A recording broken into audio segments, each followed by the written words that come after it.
last. After 3,000 years, the Dragonfire shall be mine.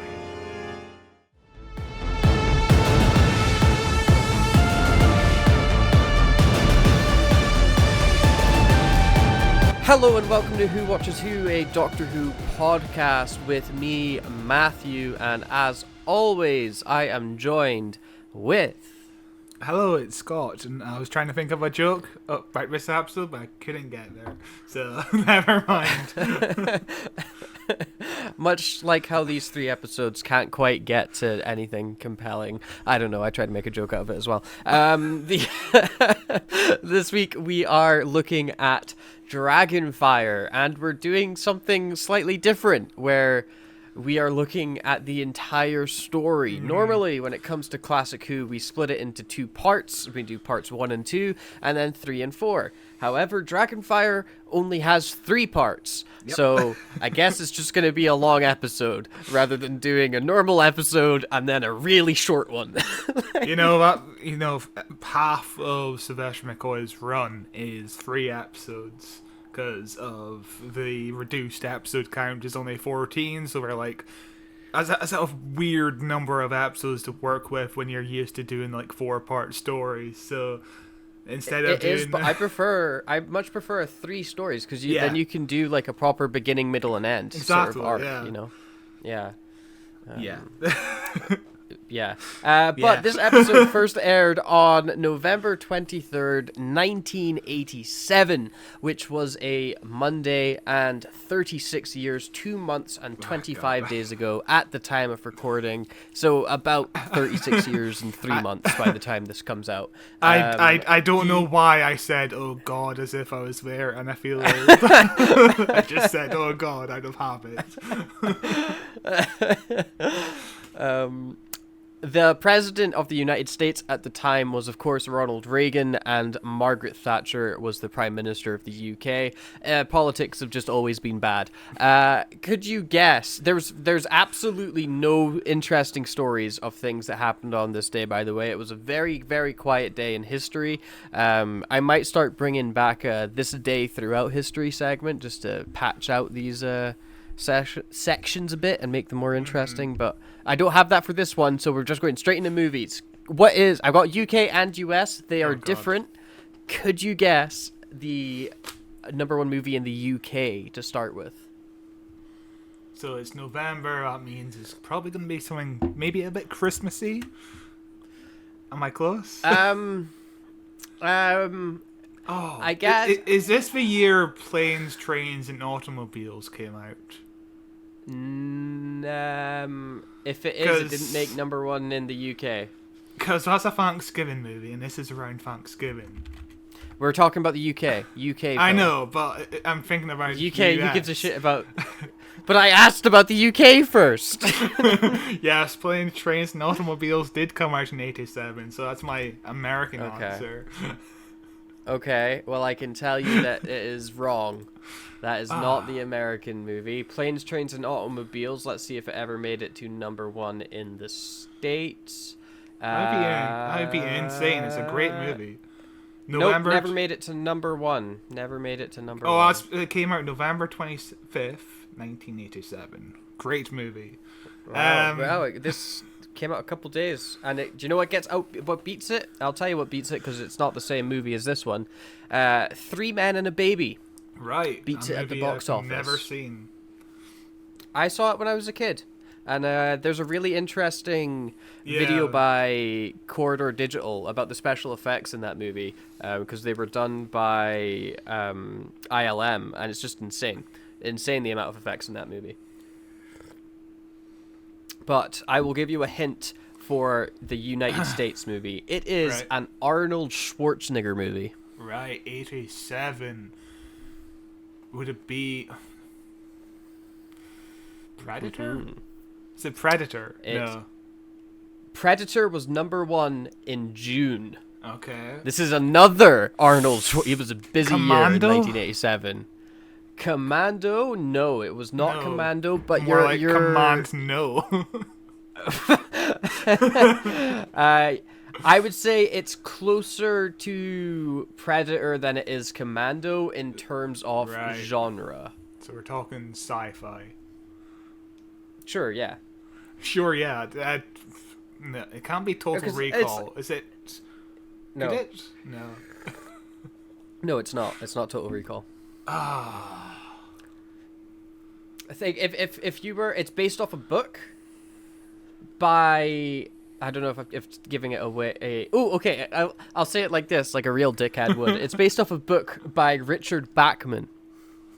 That does not fucking help. Now I'm on the.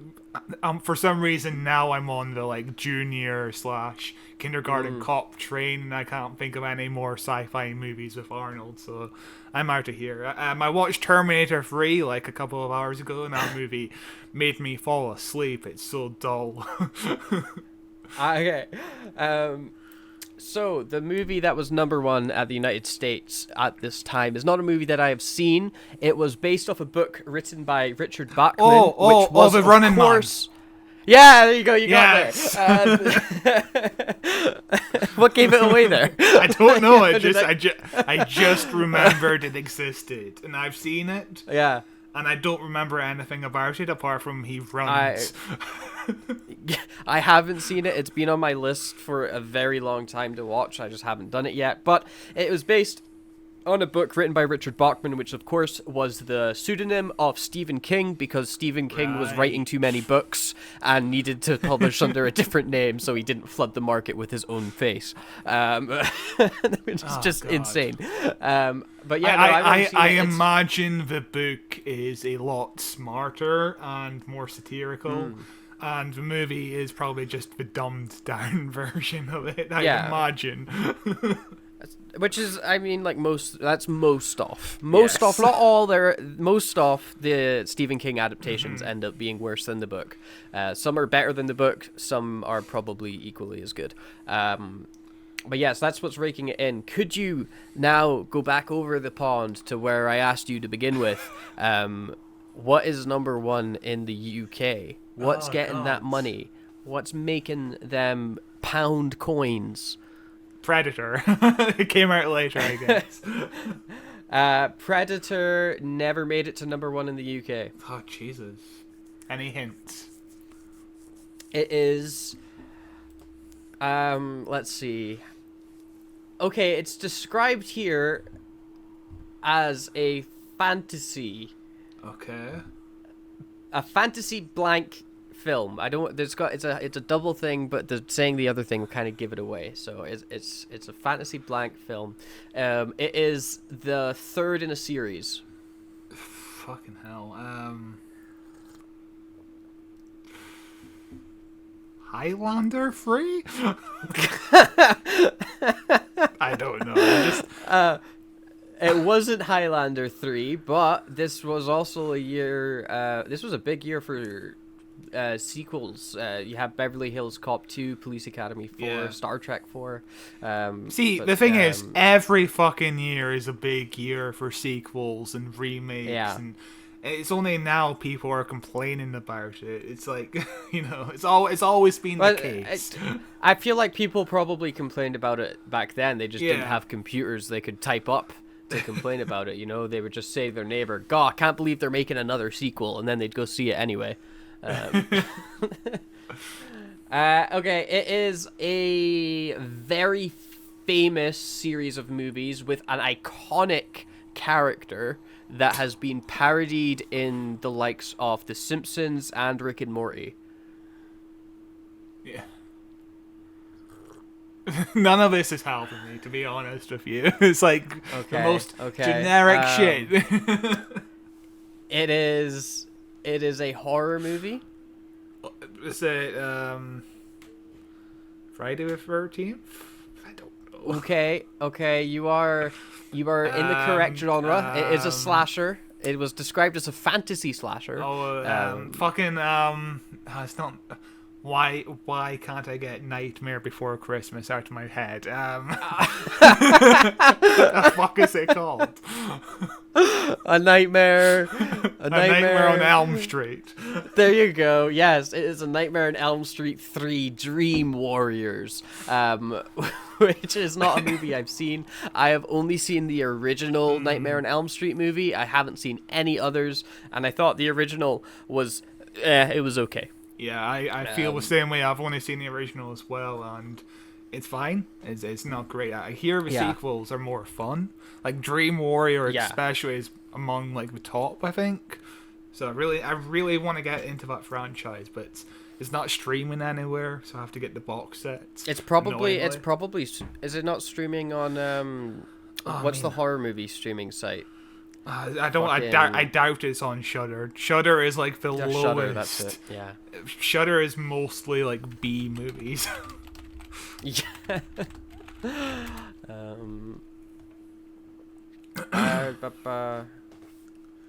Apparently it was there 4 years ago and then it got taken off, so I don't know, maybe it'll come and go. But yeah. I've never seen it, but cool stuff. Anyway, that's all I have got for On This Day. Well, people were busy watching Nightmare on Elm Street, then coming home and watching something even scarier on Doctor Who with Dragonfire. But before we get there, Scott is going to take us into the writer's corner and the production of this episode. And if you stop interrupting me, I have more things to say. Also, if you have made it into this part of the episode, why not hit subscribe, hit like, and help us grow as a podcast. We've been doing very well this past year and want to keep that momentum going. It means a lot and we appreciate it. Thank you very much. Anyway, Scott, take us into the writer's corner. Well, I bet that's going to be your first word. Well, I've actually got a little bit more of what happened on this day in history. Oh my god, what a twist. I just spilled tea all over myself. That's not a twist. It's just you being an idiot. Just continue. Anyway, it's fine. I hope it burns. Also, on this day of history, this technically counts because it happened late at night on the 22nd of November 1987 in Chicago. So technically, it's the 23rd of November in the UK this happened on. Also, you didn't even mention this is Doctor Who's 24th anniversary on the day it aired. Hello. Oh, yes, of course. Of course. So, people in Chicago are settling down to watch the horror of Fang Rock on the 22nd of November, 1987, on probably PBS. PBS sounds familiar as a service, as a channel that airs Doctor Who. But, you know, halfway through the episode, all of a sudden, the transmission gets interrupted by some hacker dressed as Max Headroom. And this is like one of the most infamous TV hijacking piracy incidents of all time. And the guy dressed as Max Headroom gets hold of the signal for like 90 seconds and just rambles on with the most incoherent shit ever. And at the end of it, he has his girlfriend smack him on the ass with a fly swatter, which is really fun. That's what people want to see when we watch Doctor Who. It's better than the episode, to be fair. Yeah. Well, to be fair, you haven't seen it, so I don't know what you're talking about. I've seen the Max Headroom thing, and it's better than any episode of Classic Who I've ever seen. So. But yeah, just like one of the most weird situations that ever happened on any TV station ever. Like, nobody knows who this Max Headroom guy actually is behind a mask. It's insane. Yeah. I sent you the link earlier this morning. What did you think of it? Yeah. I mean, I had seen it before. I was familiar with the Max Headroom incident before. But rewatching it, I think it is insane, and I think it's also like really cool, to leave your mark in a way that nobody before you has ever done. you Yeah. know, and nobody's managed to do after. You managed to do something completely unique and something that I don't know if you'd even expect people would have recordings of, you know? Like, as far like you managed to get into the TV feed and you're like, oh, this will like freak out like a few people, but like no one, it's not going to like last throughout Yeah. time, you know? There's no way somebody 30 years, 40 years from now is going to sit on their computer and watch this in Scotland, you know? You wouldn't even consider that because it's such an insane thing. It's such an interesting little, like, I guess it you know, it's like an art piece or deal. It's really absurd and weird. Yeah, and, you know, it is really cool to be able to say that you managed to hack your way into a big television No, you shouldn't. You station don't say like that. You don't tell any fucking. You don't tell Sure, anybody. yeah. That's how he's gotten away with it. But, you know, at this point, if he came out to the woodworks and said, yeah, I was a guy who dressed up as Max Headroom. Here's the mask I wore. Here it is, Yeah. decomposing. I doubt anybody would care enough to, like, arrest him or anything after, like, 40 years. Yeah, I don't know. But I also feel like coming forward ruins the mystique. Yeah. You know, like this, especially like 40 years later. You know, you've got now such a mythos created around this character and this incident that leaving it alone as its own thing that people can speculate on till the ends of time is way more interesting than you coming forward and being like, oh, it was me, by the way, here's all the proof, this is why I did it, and goodbye, and you'll never see me again. You know, it's like why people like Banksy, is because they're like, I have no idea who this is, he could be anybody, sort of deal. But yeah, if anybody hasn't seen what this Max Headroom Incident is, just look up Max Headroom Incident on YouTube, and it's going to be the first result. It's a really fascinating piece of television history. I could probably have a clip. I could probably add a clip. Yeah.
But yeah, just imagine being like a 5-year-old staying up late to watch Doctor Who, and then all of a sudden your television goes crazy, and you're like the only person who knows about this, and you're kind of freaked nobody out. believes you. Yeah. Like I was watching Doctor Who, and I saw a guy get There's hit a guy in the with a big ass. head came on and he took his bum out. It's like, okay, what are you talking about? But yeah, that's the Max Headroom, isn't it? We might recover it when we get to the Horror Fang Rock in like 20 years. It's going to take a long time for us to cover all of the Doctor Who episodes. Yeah, there's too many. But yeah, we're going into the writer's corner of Dragonfire. I almost forgot the name of the episode. Why? It's such a memorable episode. It really is. So this was actually promoted heavily at the time as the show's 150th story. Even though it was only story 147, they count Trial of the Time Lord as 4 separate stories, which is fair enough. But yeah, this was technically the big anniversary special almost. You know, it was promoted heavily as episode 150, which is insane. I wonder how many good episodes there actually are of Doctor Who. 5. And it actually is. The first episode is actually 665 in the order, which is kind of insane. Yeah, that's too many. It's too many episodes. Give up. Just stop at that point, you know? I mean, they almost did. There's only, 28 episodes left after this, which is really depressing. But this episode was directed by Chris Clow and was written by Ian Briggs, who we recently, like 2 years ago, we did Curse of Fenric, which is kind of a sequel episode to this in many ways. It explains what's set up about Ace's story here, which is... Do you remember Curse of Fenric? It's a really good episode. I vaguely remember it. I mostly remember the title, Curse of Fenric. I would have to refresh my mind and look back on what I called the podcast episodes to fully remember what was going on in that episode. So Ian was born on the 31st of October 1958, and he studied drama at Manchester University. Funnily enough, Sophie Aldred studied drama at Manchester University just like straight after him. Like they missed each other by a school year basically. And he found himself as a jack of all trades, doing lighting and design in theatre, as well as freelancing for the Royal Court and some film companies, not really doing much. In the early 80s, he submitted a couple of unsolicited scripts to the Doctor Who offices. He had two main ideas. His first idea was like a typical story featuring the Doctor assisting a rebel group against like a tyranny.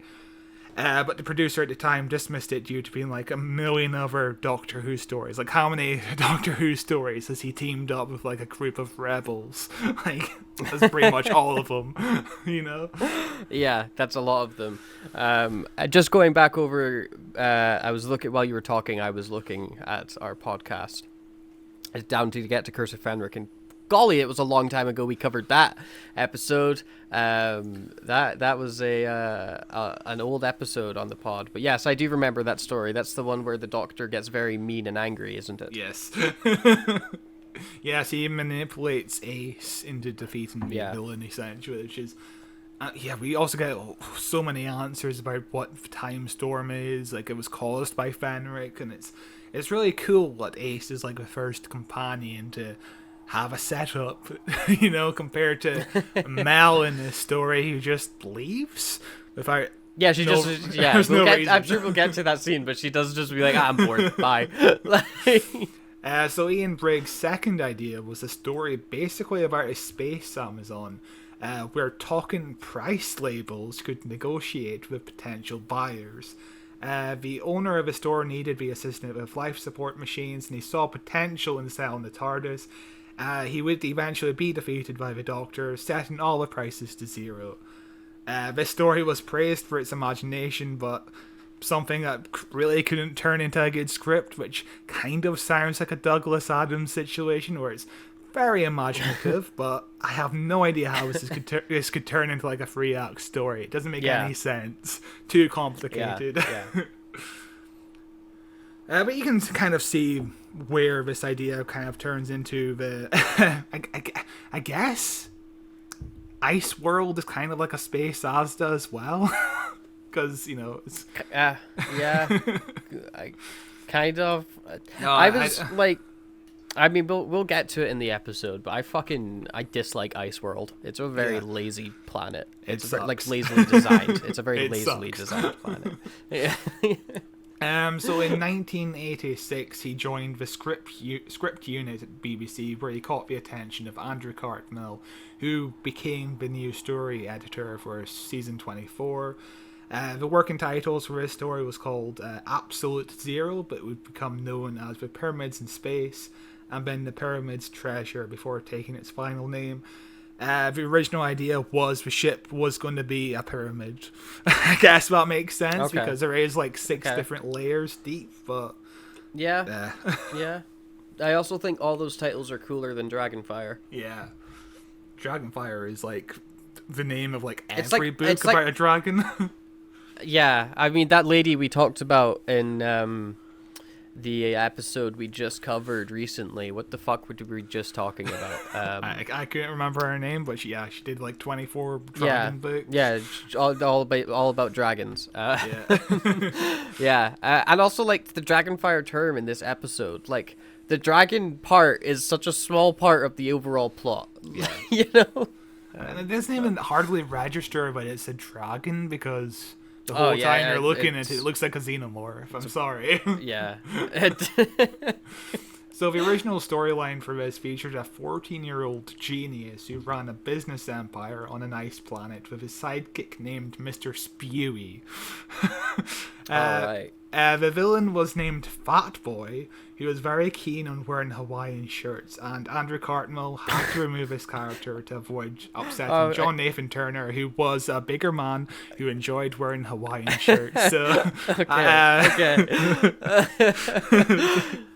and I also just every time I hear about a bigger guy wearing a Hawaiian shirt, I think of John Lasseter, and I don't want to think of John Lasseter. Hawaiian shirts are a vibe, though. They're so. I want them to come back. People need to start wearing Hawaiian shirts again. Let's make them cool. So John Nathan Turner hated the storyline because it was too comedic in tone. So Briggs was asked to make it more serious. Briggs wanted the story to feel like an adventure for 13 to 14-year-olds, and he had a problem with the length of the script being too long. One episode would have had like 47 minutes of screen time. So that's why I feel like the story never reaches its full potential, because he kind of overbaked it, and then it had to be undersold, I think. Like, Yeah. There's so much in the story that just does not make sense. Yeah, we'll get into it, but this is not a good story. So the big reason why we're covering this episode is because of Mel. Mel is coming back to Doctor Who, and this is her last. This is technically the last time we saw her. I didn't realize we were going to see her in the Giggle, so here we are pretending like the Giggle never happened. Yeah. Oh, Mel, I'll never see you again. You're so compelling. God. It is funny how sad. Mel kind of has more stuff to do in the Giggle than in this story when it's her exit story. Yeah, she does. I mean, she's not like she's in it more than I was expecting her to be in it. When you said like she doesn't really do anything but scream, she still does scream a lot. But I think like, you know, no one's gonna really live up to the Susan in my head when like that is what she does. At least Mel like had a few scenes where she was like talking to Ace, you know, before immediately screaming, of course. But. Yeah, so Bonnie Langford wanted to leave the show because she really just felt her character didn't get enough development. When she was initially signed on, she was given the premise of, oh, your character is a computer scientist, so she's really smart.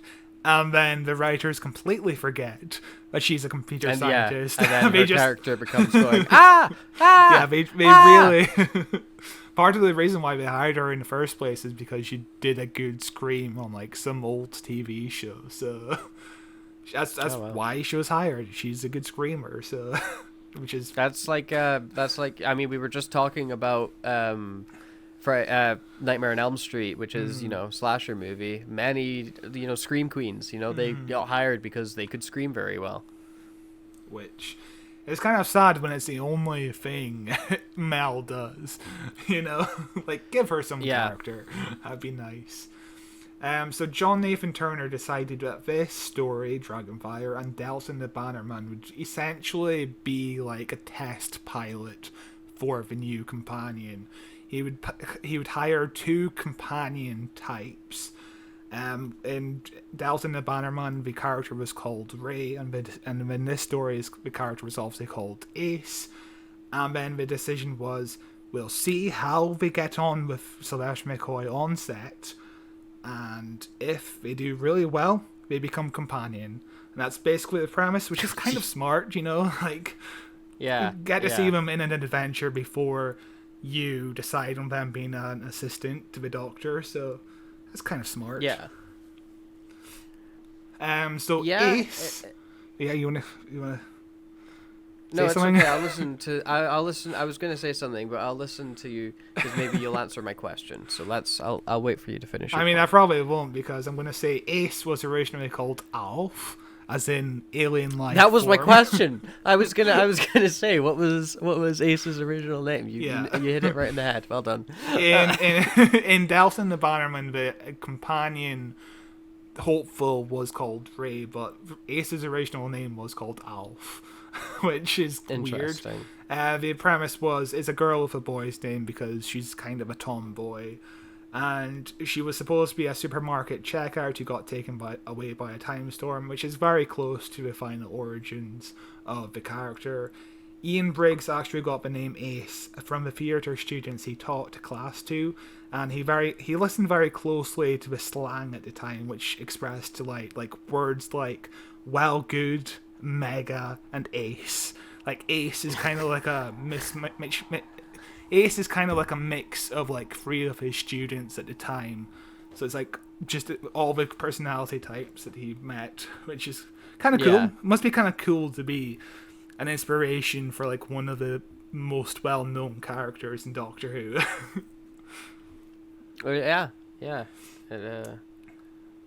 Or infuriating, because you're like, that's nothing like me. He was out of touch and a weirdo. So basically, everybody who auditioned for Ace auditioned for the role of Ray instead, and like the top 2 would be selected as either Ray or Ace, and whatever one would suit the best role, if that makes sense. So nobody actually auditioned for the role of Ace, which is kind of weird, but I can understand that. Yeah. So Sophie was born in 1962 and grew up with the show, being a fan of it until 1982 when she went to study drama at Manchester University, just missing Ian Briggs by like a year. Kind of weird. Once leaving uni, she found some minor stage work here and there. She originally auditioned for the role of Ray, as I said, and she was basically chosen because she was able to ride a motorbike, which was one of the key things that Ray, the character Ray, had as a character, essentially. That she could ride a motorbike. Which is kind of cool. Not many women could ride motorbikes, I'd imagine. I have no idea. But yeah, presumably. It's a very... not many people can ride motorbikes, full stop. Like... She was doing a stage production in the chorus of Fiddler on the Roof when she got the call from her agent that she got the role of Ace. And also in the cast of Fiddler was John Scott Martin, who had been a Dalek operator in the past. And basically, when she found out she got the role, the first person she bumped into was this Dalek operator. And he gave her card saying, "Welcome to the family," which is really sweet. Oh, nice. So Doctor Who is her first ever job in television, full stop, which is insane. That's insane. She had never been in front of a camera before doing this. Damn. That's a lot of pressure. And she was only contracted to do the 3 episodes with the potential of doing more if things went smoothly. And obviously things did go smoothly, because early on in the filming process, John Nathan Turner asked McCoy if he enjoyed working with her, and McCoy said yes. And Sophie immediately agreed to do season 25. And one of the things the two bonded over was having the same birthday on the 20th of August. I was going to say the year, but we have different years, so no. Oh my god, they're exactly the same age. Sophie Oswald looks so good for her age. But what's kind of cool is, I would say Sophie and Sylvester probably have like the closest relationship as, like the real life actors of Doctor and Companion. Yeah, like after the show. Yeah, because they are never apart. They always do conventions together, like compared to every other Doctor and Companion. When we talked to them, we talked to both of them together. You know, there was no separating the two of them. She was there on stage, correct, like saving Sylvester from cancelling himself. You know? Sophie is a really lovely person. I can't say that enough. She was really lovely to us. She was very nice. Yeah, she was very nice. My question, because you never answered it, is about how this... I don't know if you'll know how this Ray and Ace scenario even worked, because at the end of part 3, it's like the Doctor is like, be my companion, and you're saying like they hadn't even decided on Ace being the companion at the end of that episode. So that was a last minute rewrite, because okay, right. They knew Bonnie Langford may have wanted to leave the show. They weren't 100% sure if she was dead set on it. There was always a potential of her returning as companion, and that either person playing Ray or Ace would get the role of companion.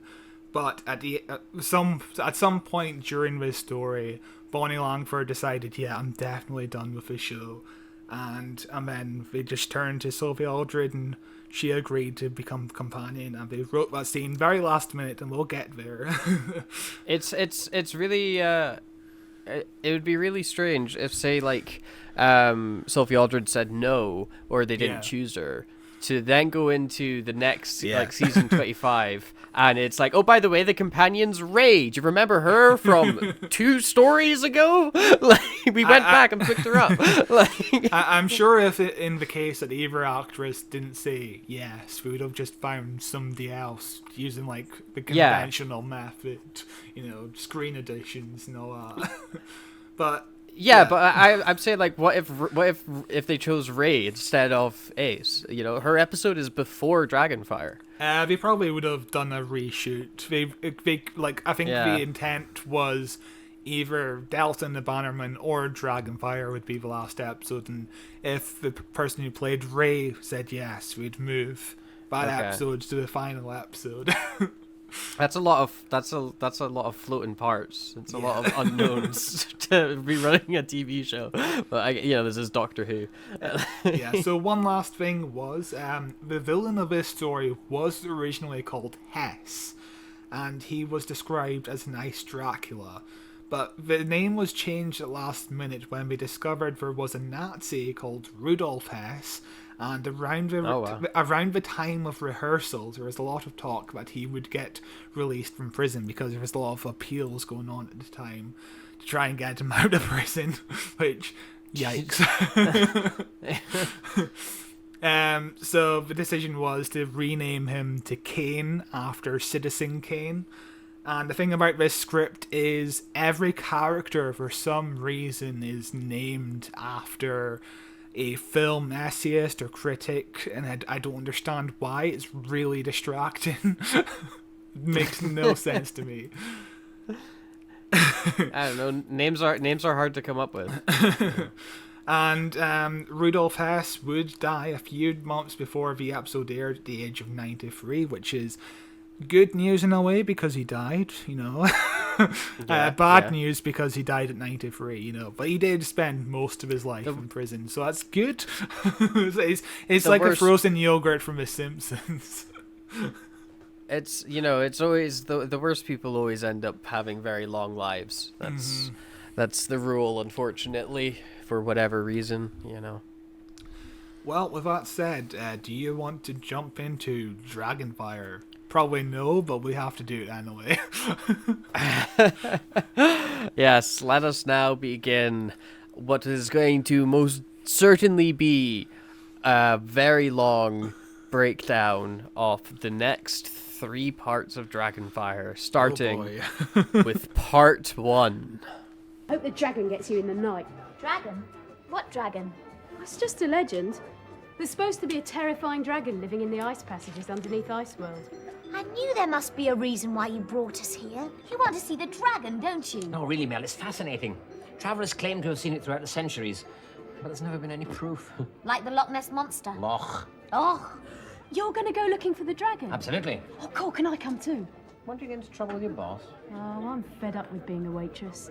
Oh, go on, Professor. Let me come too. Well, I don't see why not. Ace! And can we search for the treasure too? Treasure? Yeah. The dragon's supposed to be guarding a fabulous treasure. So, the episode opens up in Ice World, which is, I think, one of the laziest Doctor Who planet names ever. It's so shit. As soon as the Doctor says Ice World in like the next scene, I checked out of the episode. I was like, okay, this episode is it? This is what we're doing. Oh, but welcome to Lava Planet. Well, welcome to Rocks, Earth. Just not thinking of names. Ice World is so shit. It's so lazy. Yeah, I agree. Well, it's not the most lazy thing about this episode, I would say. No, but it's like a symptom, It's like just more proof of the poorness of this episode at times. But the episode opens up with a bunch of people being brought out to a bunch of other people, and everybody's wearing white, and some of them kind of look like Nazis, but don't worry about that. They're definitely the good guys. The bunch of people in this army is Glitz's men, who he sold for slavery. Yeah. And Yes. somehow he's supposed to be the anti-hero of his story, Glitz. I don't understand. He's selling his entire crew for slavery and become zombies. And he's just like, he's just so damn charming. He's just so damn charming. But yeah, this is his entire crew, which we've been told, or we find out have been sold. One of the guys is like a big clumsy goof, and he like falls over, or no, he gets pushed over. Sorry, in like protest or whatever, and his hand touches a cold box, and he's like, "Ooh, that was cold." And the guy's like, "Yeah, we're on Ice World. You wouldn't. Everything is cold because it's all made of ice." And he's like, "And that ice, by the way, is super cold. But you're lucky you didn't put your hand all the way in it, because then it would freeze to end ice. Because we're on Ice World." And that's, I think I delivered the exposition less clunkily than he did. Because it is, the exposition in this episode, whenever it comes up, is so unnatural and so forced sounding. I hated it. So I wanted to pull out my ears. It was the worst. I would say, to be fair, this is a first-time screenwriter, so maybe he's not entirely sure how to convey this information. But it has to get signed off by the editor, you know. Like it has, you know. I will say his work on The Curse of Fenric is like a night and day difference. Like, holy shit! Yeah, what an improvement! Like, that story actually had like themes about faith, like about religion and faith in other human beings, and it's like, holy shit, you have a story here. This one's got ice. Not just anywhere, Scott, on the world. It's an ice world. So this guy runs into like the next room, and he's trying to escape. He somehow trips over. He runs into a caveman who's chiseling some monument. We'll get into what that is. But it's really clumsy editing as well. He trips over. He drops his gun in like a vat in the ice. The ice, the extra cold ice. Yeah, and then who would come in but Kane, Mr. Nazi Man himself, definitely not named after a Nazi, as in the original name. And this reveal is well handled, I think, where he reaches his hands into the box that we know, because it was so blatantly told to us, is extra cold, super, you're going to lose your hand ice. I think it's liquid nitrogen. That's the word I was looking for. But when he puts his hands in, he's completely unaffected by the coldness of it, and he hands the guy his gun, and the guy immediately drops it because it's so cold, and it shatters into little bits. And then the guy's like, "I'm gonna rub your cheeks," and that's how he kills people. I think it's a really cool reveal for a somewhat goofy villain, you know. But it's a top-notch reveal, a really cool reveal. Yeah, it's very clumsy to get to the reveal in a way that just does not work on any level. But the reveal itself is clever, and the actor is very good, I would say. Not as good as City of Death, which we just covered. Like, I don't think he's quite at that level, but as far as, you know, Doctor Who villains, this is classic Doctor Who villains, especially, where sometimes the villains would just be tinfoil, you know. This is pretty high tier, you know. This is probably like B tier. We then cut away to the Doctor in his TARDIS, looking at Ice World and being like, "Wow, it's so cool down on Ice World. Let's go to Ice World." So they get the TARDIS and they go down onto Ice World, the world that's made of ice. And the TARDIS at this point is basically just like two walls, because the whole set is just falling apart, and they don't have the money to maintain the set anymore. So it's just two walls and a console, and that's all you see of this TARDIS. It's just a shame. That is a shame, but at least Sylvester McCoy goes on to have the greatest TARDIS in Doctor Who history. Still completely unmatched. Yeah, unmatched. Completely, nothing comes close to his TARDIS in the Doctor Who movie. I don't understand why all. they don't keep within like the theme of, oh yeah, this is their house. Let's have like furniture and a record player and a library, like a bookshelf. It's welcoming and livable, It's not, but I guess it's just because the Doctor's supposed to be action man, so there's you've got to have this smaller space where you can get a camera in and people can run around and things can explode, although like you could make like the bookshelf explode. That would be like weird. You're like, oh, it's a wooden bookshelf. No, it's part of the TARDIS. Look, it's made of metal. Bang. But yeah, they go down onto Ice World, where they come out into like a shopping center, like a supermarket place. And there's just a bunch of people fucking walking around. And like you mentioned this when we were watching it back, because it never even really registered with me that Ice World was supposed to be cold. Yeah. Like I forgot like they're on Ice World. Of course it's fucking cold. Like, everybody's dressed like it's a warm day. Yeah, there's a little girl here who will come back in a major way for some reason, who's just dressed as a ballerina, and like she's probably freezing. Mel's got like Mel's wearing like a t-shirt that's kind of buttoned down, and also she's got Ace like a doesn't have any sleeves. Yeah, and Mel's also got a blazer without any sleeves as well. It's very short sleeves, and the entire time you're supposed to be like, yeah, this is like below freezing temperatures. The world of ice. Nobody's dressed for this. I don't understand who came up with the costume department for this story. It makes no sense to me. Like maybe you could pretend that these are aliens they're used who don't to it. feel or they're the cold. Yeah, or they've been on ice worlds, so like they've grown up. They were adapted to the environment or something. But the Doctor and Mel haven't. Yeah, exactly. But the Doctor and Mel haven't. So why? Like even then, it would be an interesting sort of juxtaposition to have the Doctor and Mel come out in like big parka jackets and scarves and stuff, and everybody else is walking around in shorts and t-shirt. Like that's something fun and interesting you could do instead of everybody just forgetting that they're on Ice World, the world of ice. But it's okay because the Doctor and Mel decide to walk into Star Wars for a bit when they go into the cafe off the supermarket, I guess is what it is.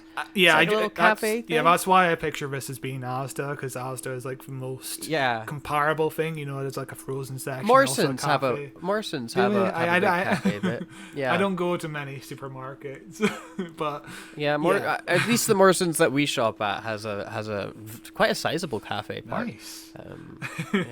But yeah, this is the Star Wars Cantina. There's nothing else to say about this.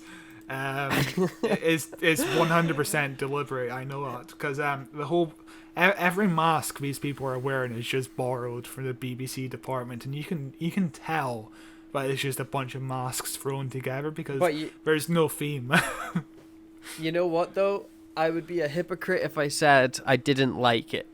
I do enjoy a good canteen section, and I've said before on the podcast, like I want modern Who to do more things like this, where it's like, oh, there's just a shit ton of aliens. We go in there and there's just a bunch of aliens that we've probably seen before in other things, because this is a universe that's lived in, and there's more than like the species that show up to be the villain aren't all villains.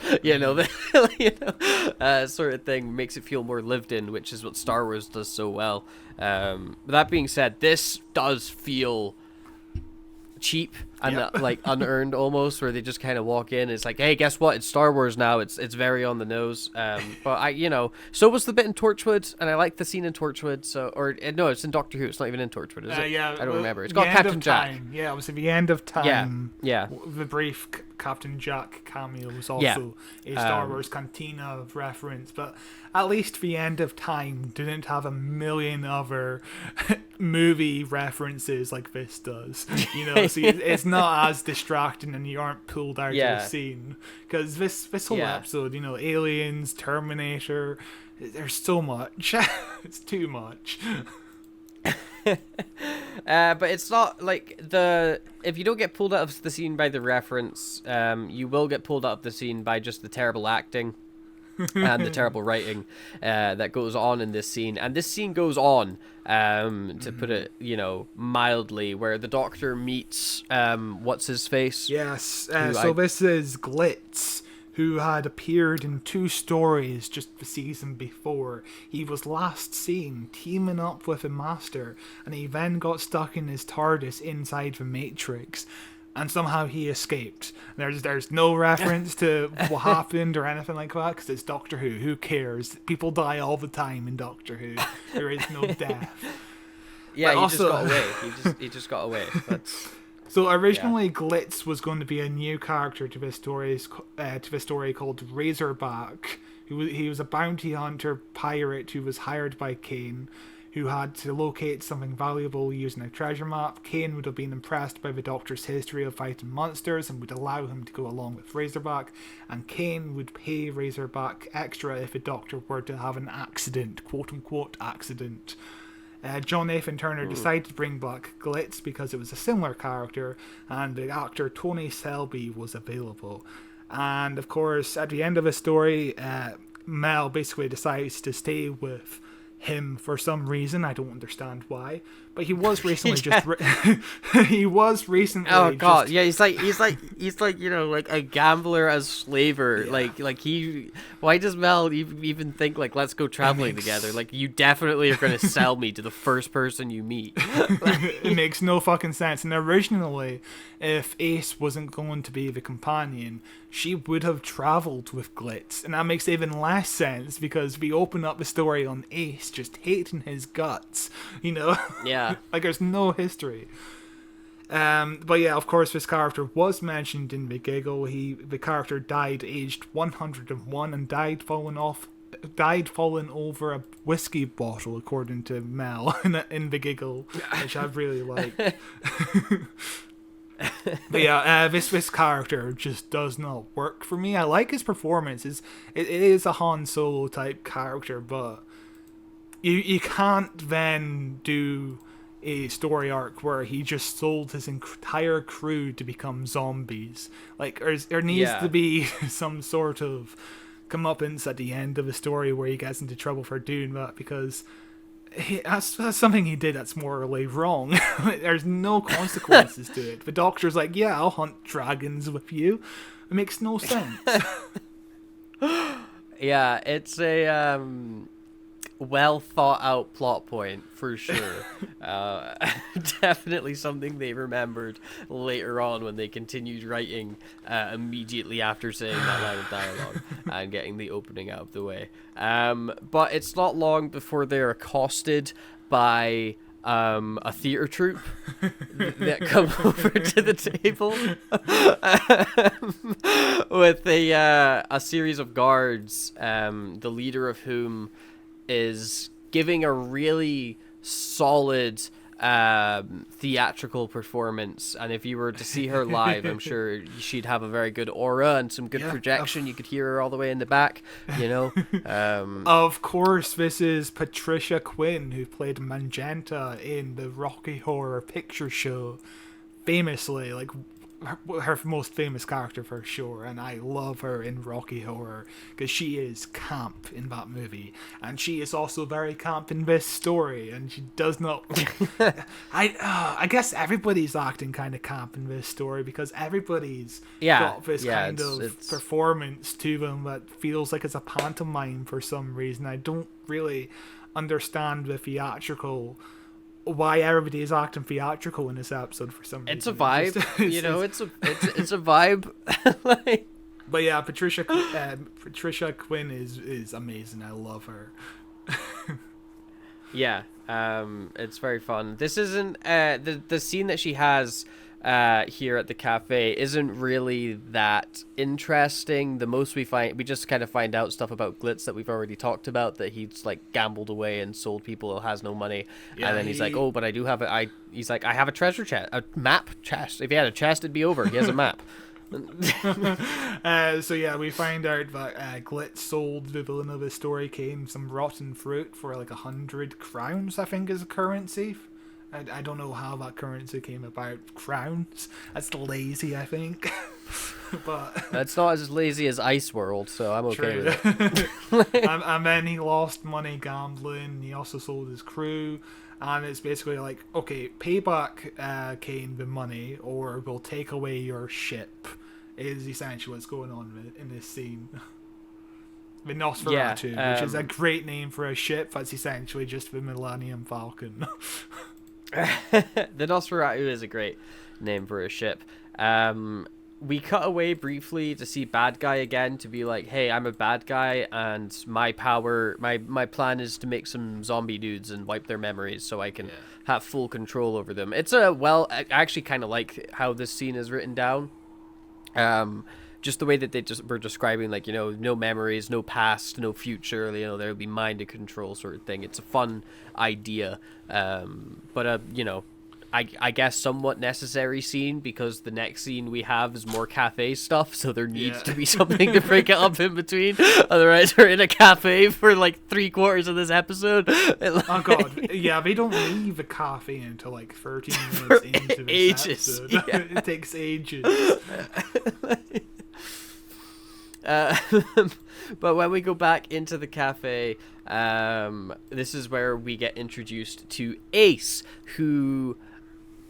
I think Ace is likable, and I like Ace as a companion, and I like Sophie Aldred, but I think 9 times out of 10, I hate most of the dialogue coming out of Ace's mouth, like any given moment. Yeah, Ace is a bit too stroppy in this episode, in my opinion. She's very quick to go into like a temper, and it's like 75% of the Ace we all know and love. I think they would perfect Ace in the very next story, Remembrance of the Daleks, which we've covered as well. Like, she's perfect in Remembrance of the Daleks. She's not quite all the way there in this episode, and I think that's because of the fact that she's written by somebody who's only written one episode of TV before, and this is his first episode of television. It's also like the direction in this story is rather poor, and it's also her very first performance on television. So there's a lot of factors that isn't quite workable, but I can see the potential in Ace in this story.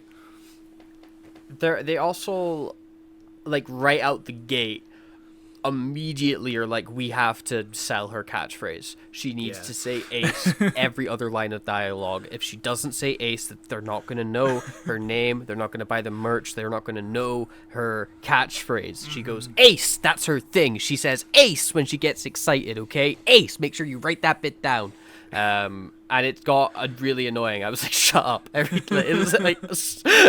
Constantly, it's just the word Ace. It's like, okay, there's literally a scene where she's like, people call me Ace, and then her next line of dialogue is Ace. Like, you know? But yeah, this scene is basically just Ace walking up to them, talking about the dragon, and the Doctor basically reveals, I'm here for the dragon. He's also reading a book called Doctor in Distress.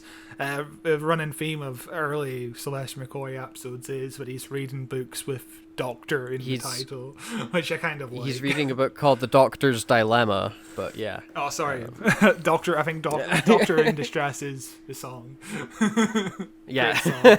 What a jam. That's a cute little detail, and it made me forget the point that I was about to say, so there we go. But yeah, we basically find out that the dragon is garden treasure. Oh, that was it. Yeah. Was it? Yeah, the dragon that I think they just like explain away very easily right when they introduce the idea of the dragon, when they're like, oh, there's this like mythical dragon that people have said that they've seen but there's not really any evidence for, and they're like, oh, so it's like Nessie from Loch Ness, you know, like it's like you know, like straight away, so you have that frame of reference to be like, oh, okay, I understand what they're doing here. And there's also, it's a really cute moment between the Doctor and Mel when she says Loch Ness, and he's like, Loch, and she's like, ugh. It's cute. It was great. Yeah, like one of the best Mel scenes of this story. That's not saying much because it's only a minor little thing, but It's her making a noise. Like, yeah, it is so tragic. But this is her exit story. I guess it's kind of stereotypical of classic Doctor Who because we did cover like Tegan's exit story and also Sarah Jane's exit story, and the story isn't about them until the last 4 minutes. like the last scene when it feels so unearned. Yeah, it's always a shame, but this is a better introductory episode for Ace than it is an exit story for Mel, which is rather strange. You feel like there should be a better balance between the two of them here. Especially the way that her exit happens. My God. But we then cut away to the villains who are telling each other their evil plan that they already know. When for us to learn, where the evil guy is like, yes, I purposefully lost that game of cards so that he would win the map, so that he would go to that place, so that we can do this thing to him. And it's like, Jesus, okay, you're just, every single step of this extremely convoluted plan. Got you. What I don't understand is he has like an entire zombie army.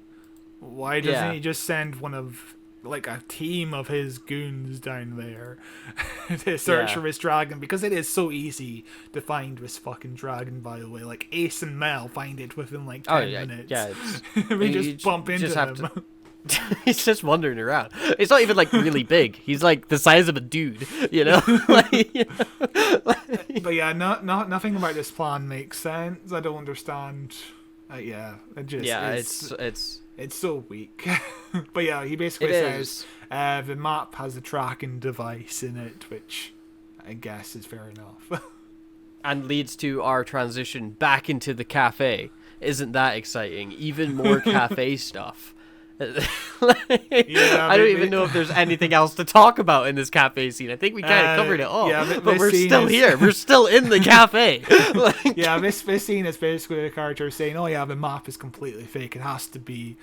And then one thing I really like about this scene is Glitz is like, it's real. It's the real McCoy, which I really like because obviously Sylvester McCoy is sitting right next to him. And and also we get the Doctor actually introduces himself to Ace at this point, and she's like, Ace. She says Ace like 5 more times. She does, just rattles them off. This is also where we find out that the Doctor's all good with sexism as well. So he's slavery, like, sexism. They're fine with him. Yeah.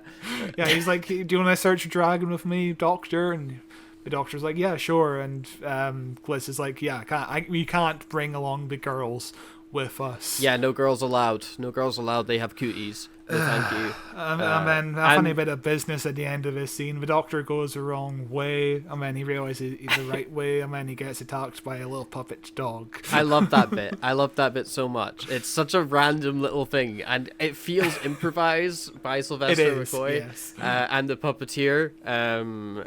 It's great. It's so cute and made me laugh and made me like the scene. Because before I hated the scene, but then I ended the scene being like, ha ha ha, that was worth it. Maybe we need to do the Happiness Patrol sometime soon, because the villain of the Happiness Patrol is basically Margaret Thatcher, but she has a puppet dog. Awesome. I was literally staring at thumbnails for the Happiness Patrol when I was looking for this episode. It looks like a cool time. It's fun. It's much better in this episode, but not by much. But it's better, which isn't hard. We then cut back to the villains, where this is where we learn that the big bad guy is super bad, and the people that are under him doing all the bad things aren't quite as bad because they have to do it or they'll be dead, because he's got a mark on them and he controls them with that. So that way they're not fully bad guys, and he's the only one you need to worry about as the real bad guy, which is like whatever. It's kind of cheap. I think it's more interesting especially with villains like this, where they have this like insane power to kill people at any time with their freezy cold ice hands, is like, what if like they don't have to blackmail people into being their army? They're just super fucking charismatic. Like they're just like straight up like, oh no, I'm a leader you want to follow. And also, by the way, I have ice hands. Like that's I think that's a more interesting idea than another villain that is like, oh, and you must do what I say or I'll kill you. Yeah, the basis for the scene is basically Magenta. It isn't her name in the show, but it's her Rocky Horror name, so I'm going to call her Magenta for the entire time. Basically, she's like, yeah, I want to take his ship. I want to take the Nosferatu. And just despite her, Kane is like, nah, we're going to destroy it. You're not getting away. You're not getting home, which is kind of cool. I kind of like that. Yeah. Yeah, it's good for what it is. It's fine. It's fine. But around them also are these people that he's like locked up in the big freeze tubes, which are straight out of the Cyberman episode. Yeah, I don't know if we've talked about that. Yeah, it's straight up Cyberman. The Tomb of the Cybermen for sure. And, you know, that episode was kind of set in an ice planet. Was it? I can't remember, to be honest. Like, I always associate the black and white with ice. You know what I mean? Yeah. Yeah, no, when you said ice planet, it didn't seem wrong, but when I think about it, it feels wrong. So I'm not sure. I think I'm more thinking of the 10th planet, which was ice, and you know, I think it was the Arctic, so which works a lot better. Because Team of the Cybermen, they were in that quarry place, weren't they? Yeah. And then they climbed through the quarry into the tomb. So I don't remember that being icy, but yeah. But it delivers ice as a theme more than this episode that's set in ice world, even though it's not set in ice, you know? I do wonder what this episode would look like if it was properly lit for black and white, because I imagine black and white would sell it a bit better, because at the moment it's just... I mean, you still have the problem of people are in t-shirt and shorts. Yeah. You know? It's a failure of costuming. Yeah, I don't understand what they were thinking. But also, basically, the console in this room is basically just the console of the TARDIS. It's like a circular thing with a pillar in the middle, and it's just totally the TARDIS. It's distracting. Straight up TARDIS. Yeah. And that is the end of that scene, and we're about to head back into the cafe. Hell yeah! Woo! More cafe stuff. So the episode continues with Ace doing a bit of her job as a waitress, very poorly, when a customer, albeit an annoying customer, is like, hey, I want my milkshake shaked more, please. And she's like, fuck off, that's a ridiculous thing to say. And she's like, but I'd like it shaked, please. And then she's like, you know what? I'm going to pour it on your head, because that's a reasonable response, instead of just taking it and like spitting in it or something, you know, when you're not looking, is just, I'm just going to pour it on your head and overreact. And that's what she does. And then her boss comes over and is like, you know what, you're fired. And then she pours a milkshake on his head as well. I hated this scene. I like the idea of it. I understand the idea of it. It's just the way that it's blocked, scripted, and performed, I hate. Yeah. What I don't understand is why does she... I don't understand why she needs this job in the first place, and also... Like it's probably like the only workplace within Ice World, you know, like the rest of the workforce is just the army, you know, like this is probably like the only job you can have in Ice World, and it's like, oh yeah. I'm just going to ruin my career here. Maybe she's making money to get out of here, but you know, it makes no sense. I guess, but like you. I don't know if you really need money to get out of the place. Like, surely you could just like volunteer on a carrier ship or something like that, you know?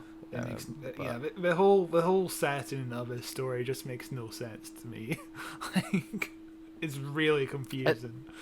It's just ill thought out. That's because they didn't. Just because they didn't think out this world at all. Like, this is not alien world that a lot of care went into crafting. They went ice world and went, okay, done.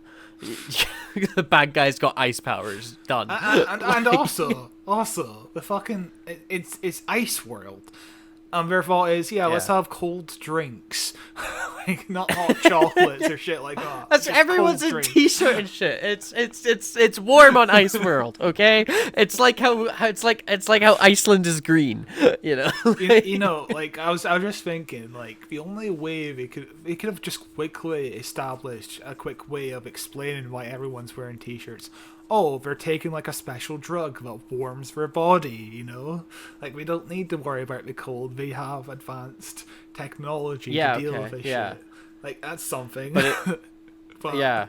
Like, you could have had that in like an ADR line with the doctor, with Mel being like, Doctor, won't we get cold in this planet? No, we have special technology for that. And then you just ignore it. You know, you don't explain it, it's fine. Or, like... I mean, you could even do one step like less complicated, and because they're indoors basically the entire time we see them, except I guess when they go underground. But for when they're like inside the supermarket and stuff, you could just be like, yeah, the heating's on. Yeah, that's guess. like all the time, and nobody ever goes outside because it's ice world and you'll die. But also, Ace fucking lives in like a ice cave. Yeah, I think. And when they go underground, it gets so difficult. Completely fine. Yeah, it gets so difficult to decide what's supposed to be exterior or interior because what's cold and what's not. Because like they're like, oh, this big door is frozen with ice. we're nice and warm though. Yeah.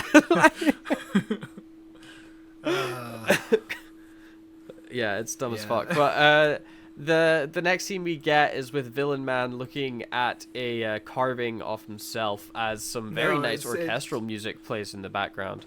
It's not himself. It's a sculpture of his. It's a sculpture of his wife, which kind of reminds me of.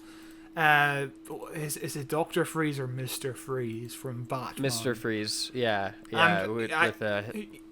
You know, this story rips off like so many different sci-fi stuff. I almost convinced myself that this was like a Batman rip-off, but the whole Mr. Freeze and his dying wife, and Mr. Freeze freezing his wife was only invented in the 90s in the animated series, so maybe this is a rare occurrence where Batman got it from Doctor Who, you know? Yeah, maybe Batman ripped off this episode. Imagine. I mean, Batman is on Ace's ear, watching and stealing ideas. That's what he did. He snuck in. He snuck in. That bastard. The villain is basically Mr. Freeze, but not the Arnold Mr. Freeze. It's like a comic book accurate Mr. Freeze. I wish he was the Arnold Mr. Freeze. I love that. Batman and Robin is underrated. It's accurately rated for a dramatic movie, underrated for cult classic comedy. I would say like the sets kind of remind me of classic Who and Batman and Robin. You know what I mean? It's like all theatrical and it's brightly lit. It's like, kind of like this episode in a way. And camp and weird and God, I need to rewatch that movie at some point. It's such a blast. It's just non-stop fun. I've never seen it, but I've seen most of it. Oh man, there's one of my favorite bits is they like drive their motorbikes through a window and it smashes into the Batman symbol. It's incredible. But yeah, I like the music that plays in this scene. I also like that he's apparently sleeping next to the organ that's blasting that music, because behind him on that wall looks like the organ pipes. But he climbs in to the... Also, I just noticed on the right-hand side of the frame, on that wide shot, you can see a bunch of cables that are lighting up. I just noticed that myself. That's really funny. But he climbs into a little glass coffin like he's fucking Sleeping Beauty. Yeah, Dracula. Same guy. Also Sleeping Beauty. And then we cut away to Ace's little apartment bedroom thing. which is a mess, which is, you know, a nice bit of visual storytelling for her character being this, like, teenager, like, messy, punky, sort of angry person who doesn't tidy up. And we get some lovely, not at all ham-fisted, really natural dialogue and exposition in the scene between Mel and Ace, where we learn all about Ace and how she's actually from the 80s and she was making bombs, and she's really obsessed about talking about her school as well. Unprompted, she'll bring it up.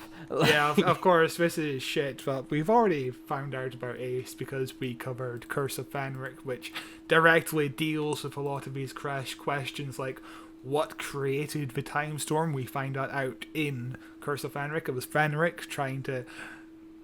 It's like a master plan to...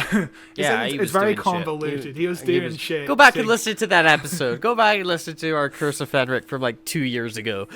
But yeah, of course, the next... she talks about being suspended from school after blowing up the art room, and of course, the next episode is Remembrance of the Daleks, which is set in a school, and she's fighting off Daleks in the art room, essentially, which is really fun. Like... The places we go with Ace based on this scene, like this scene gives Ace all the characteristics that really just carry through the rest of the season, and there's so many answers that gets questioned from this. I really like the scene itself is very clunky and not natural. There's so many answers that get questioned from this. Is that what you said? Did I say that? I'm tired, leave me be, but it is really cool because Ace is the first character to be set up in a way where there's a giant mystery box surrounding her life, you know. This is the first time, and of course Russell T Davies would do that, Stephen Moffat would do that, Chris Chibnall of course wouldn't do that because he completely forget. I think Chris Chibnall took the approach to writing his companions in the same way that the people took the approach of writing Mel. They completely forgot about Mel being a computer scientist in the same way that Chibnall completely forgot that Yaz was a policeman. Yeah. But of course, this is where another fantasy reference gets kind of sucked in. Ace is, of course, called Dorothy, and she got caught up in a time storm, just like Dorothy from The Wizard of Oz. It's basically the same premise. Ian Briggs actually gave Sophie Aldred a good luck card with Judy Garland on it, so that's kind of cool. It's lovely. Yeah. We then cut away. Before that, this scene ends with Ace giving a bunch of bombs to Mel and basically saying, "Hey, we're terrorists now. Let's go." Classic Nitro 9. Yeah. And Mel's A-okay with it now, becoming a terrorist, that is. We then cut away back to the villains, where we get to watch Count Villain Ice Hands, Mr. Freeze himself sleeping, and the lady that is under his thumb from that film that you watched that people kind of like, I think. Do you like Rocky Horror? I've never seen it. Oh my god. Dude. Consider... Yeah. Bro, you need to see it. Yeah. I don't need to do anything. There's actually a really good bonus feature on the Blu-ray where it's like a half-hour interview with Patricia Quinn, and she talks about getting the role on the TV show called Shoulder to Shoulder, which is a show about the suffragettes. And the show was directed by Waris Hussein, who directed the first ever Doctor Who episode, and it was produced by Verity Lambert, who was the very first Doctor Who producer. And they cast her in the role because they went and saw Rocky Horror together, which I love them both. I love both Waris Hussein and Verity Lambert because I also, I just wanna hang out with them because they both seem like good people. Because we covered an adventure in Time and Space, or is it Space and Time? The television movie. Space and Time, I think. Yeah. Which was really good, and it really showcased their relationship. And I just wanna hang out with them. I wanna go back in time and meet those people because they are awesome. Yeah. But yeah, she's you should watch Rocky Horror. It's appalling that you haven't seen it. It's really fun. I'll get around to it at some point. She's staring at Villain Man as he sleeps, almost menacingly, but eventually goes on to. Oh no, she does betray him, doesn't she? She's like, does she betray him? I don't remember. I think. Well, she says it's not to be destroyed. That's. Yeah. So she does betray him because he wanted it destroyed, and she says no. Yeah, sorry, I just forgot the entire episode. I don't blame you, but she basically doesn't want the ship to be destroyed. She gives reverse orders. Because she wants the ship herself. Yeah. So she goes against his ruling. And then, of course, changes the orders. Of course, she goes back into the room where the Count is sleeping. I call him the Count. He's not really a Count, but he's more like a Count. The Count Dracula. the Count was the villain in the last story. But this guy is essentially Count Dracula, just a cold like Sleeping Count Beauty. Dracula. He's Sleeping Beauty. Mr. But yeah, Freeze. she goes back into the room, and I think she's planning to kill the guy, but she doesn't get there because the dude wakes up. Yeah. And we then cut to the Doctor and Glitz walking around some ice caves for a bit. And it's again we're hammering this point home. Like, they look so warm, they look so comfy and cozy, and not at all bothered by it. And the set is just basically some scaffolding with some blue light and shower curtains all over the place to resemble ice. It's not convincing at all. It's and Ace and Mel as well. Like they're heading towards this big blockage that's happened between a doorway because of the ice on Ice World, and everybody's just palming it as you would, because that's how you get rid of stuff like that. A giant ice block, of course you would push it. That makes perfect sense. You'll get rid of it like that. We gotta push through with our bare hands. No, don't wear gloves. It's fine. But Ace runs up, sticks some bombs onto it, and then is like, you better get out the way. And so one of the people literally steps closer to the bombs. I think it's so that she can get into shot because she's getting blocked by the other dude. But it's some really weird blocking. Again, the blocking in this episode is poor. It is a poorly blocked episode, especially later on when Ace is running away from the villain. The whole episode, most of the episode feels like a stage production.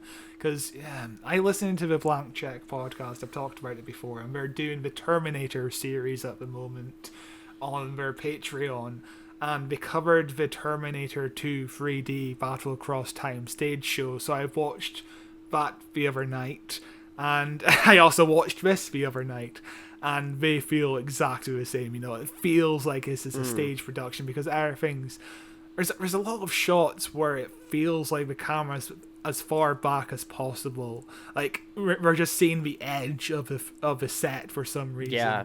And it just feels so theatrical, and it adds to all the acting as well. Like Patricia Quinn is just giving a stage performance. It's really distracting the whole time. Yeah, no, I completely agree. I had the exact same thoughts, especially in one of the scenes coming up when Mel is up high on that scaffolding and she's struggling against those people that are holding her back. It's the most stage acting I've seen for a while in Doctor Who. It's really bad. And earlier on, when there's a big gun battle with the dude, they don't ever go with a close-up shot of the gun firing or anything. It's as far back as possible as he's firing the gun to the upper level, and it's just this feels like I'm watching an Indiana Jones stunt show at Epcot or something. You know what I mean? Yeah. We also get a scene with the Doctor and Glitz in some golden tunnels, where Glitz makes sure to grab some valuable ice. Hello? Hello? You say something? Yeah, I said piss. Right. Yes. It is It is covered in they are in the piss section of Ice World, which is why Glitz makes sure to grab some of those more valuable icicles to sell later on. I don't understand. Well, I know I do understand the purpose of this scene. It's called padding, but it's also the doctor stuff with Glitz is like, it feels so detached from everything, you know? Yeah. Like, it doesn't feel connected to it, and I don't care about them when they show up on screen, and the Doctor does nothing in this episode. And it's a weird thing, because they're the only characters actually driving the plot forward at this point. Like, because the whole plot is dependent on them finding the treasure, but at the same time, you just don't give a shit, because they're not really doing anything. Like, I almost forgot they were even here, to be honest with you. But yeah, this is the singing trees, and the Doctor's like, oh yeah, this is the singing trees, and Glitz is like, why do they call them the singing trees? There's no trees around here. And the Doctor's like, oh, use your imagination, like the audience have to do to imagine this being a good story. Oh yeah, I mean, of course, Kane picks up an icicle on Ice World as if it's like the most valuable. It's a valuable, People, it's really hard to get It's really hard to get icicles on Ice World. It's really warm. It's a really warm place on Ice World. I will say I do like the sound design. You know, the echo of the vibrations, and it's kind of nice. That's all I have to say about it. I'm curious as to how much of that is on purpose and how much of that is because they're just filming in a warehouse, and so the echoes there. No, I mean, naturally. I mean, if you listen to it, it's a musical score kind of thing going on here. Yeah. Ace and Mel get captured by some of the bad guys for being terrorists, and they get taken off to go speak with the leader, while the Doctor gets separated from Glitz because Glitz wanders off when the Doctor isn't looking, and the Doctor's an idiot, and then someone grabs him by his dick or something in the next room, because like he turns to walk through to the next way. I think he's supposed to have like slipped or something. Yeah, that's what they're going for. But he just kind of thrusts his way in, you know. Yeah, that's the thing we haven't mentioned. Like, Sylvester McCoy is the only person on this cast doing ice. Being like, whoa, it's icy. It's icy here in Ice World. Like, he's the only one who's like, yeah, this is Ice World. Of course, I'll be slipping around. Nobody thinks of.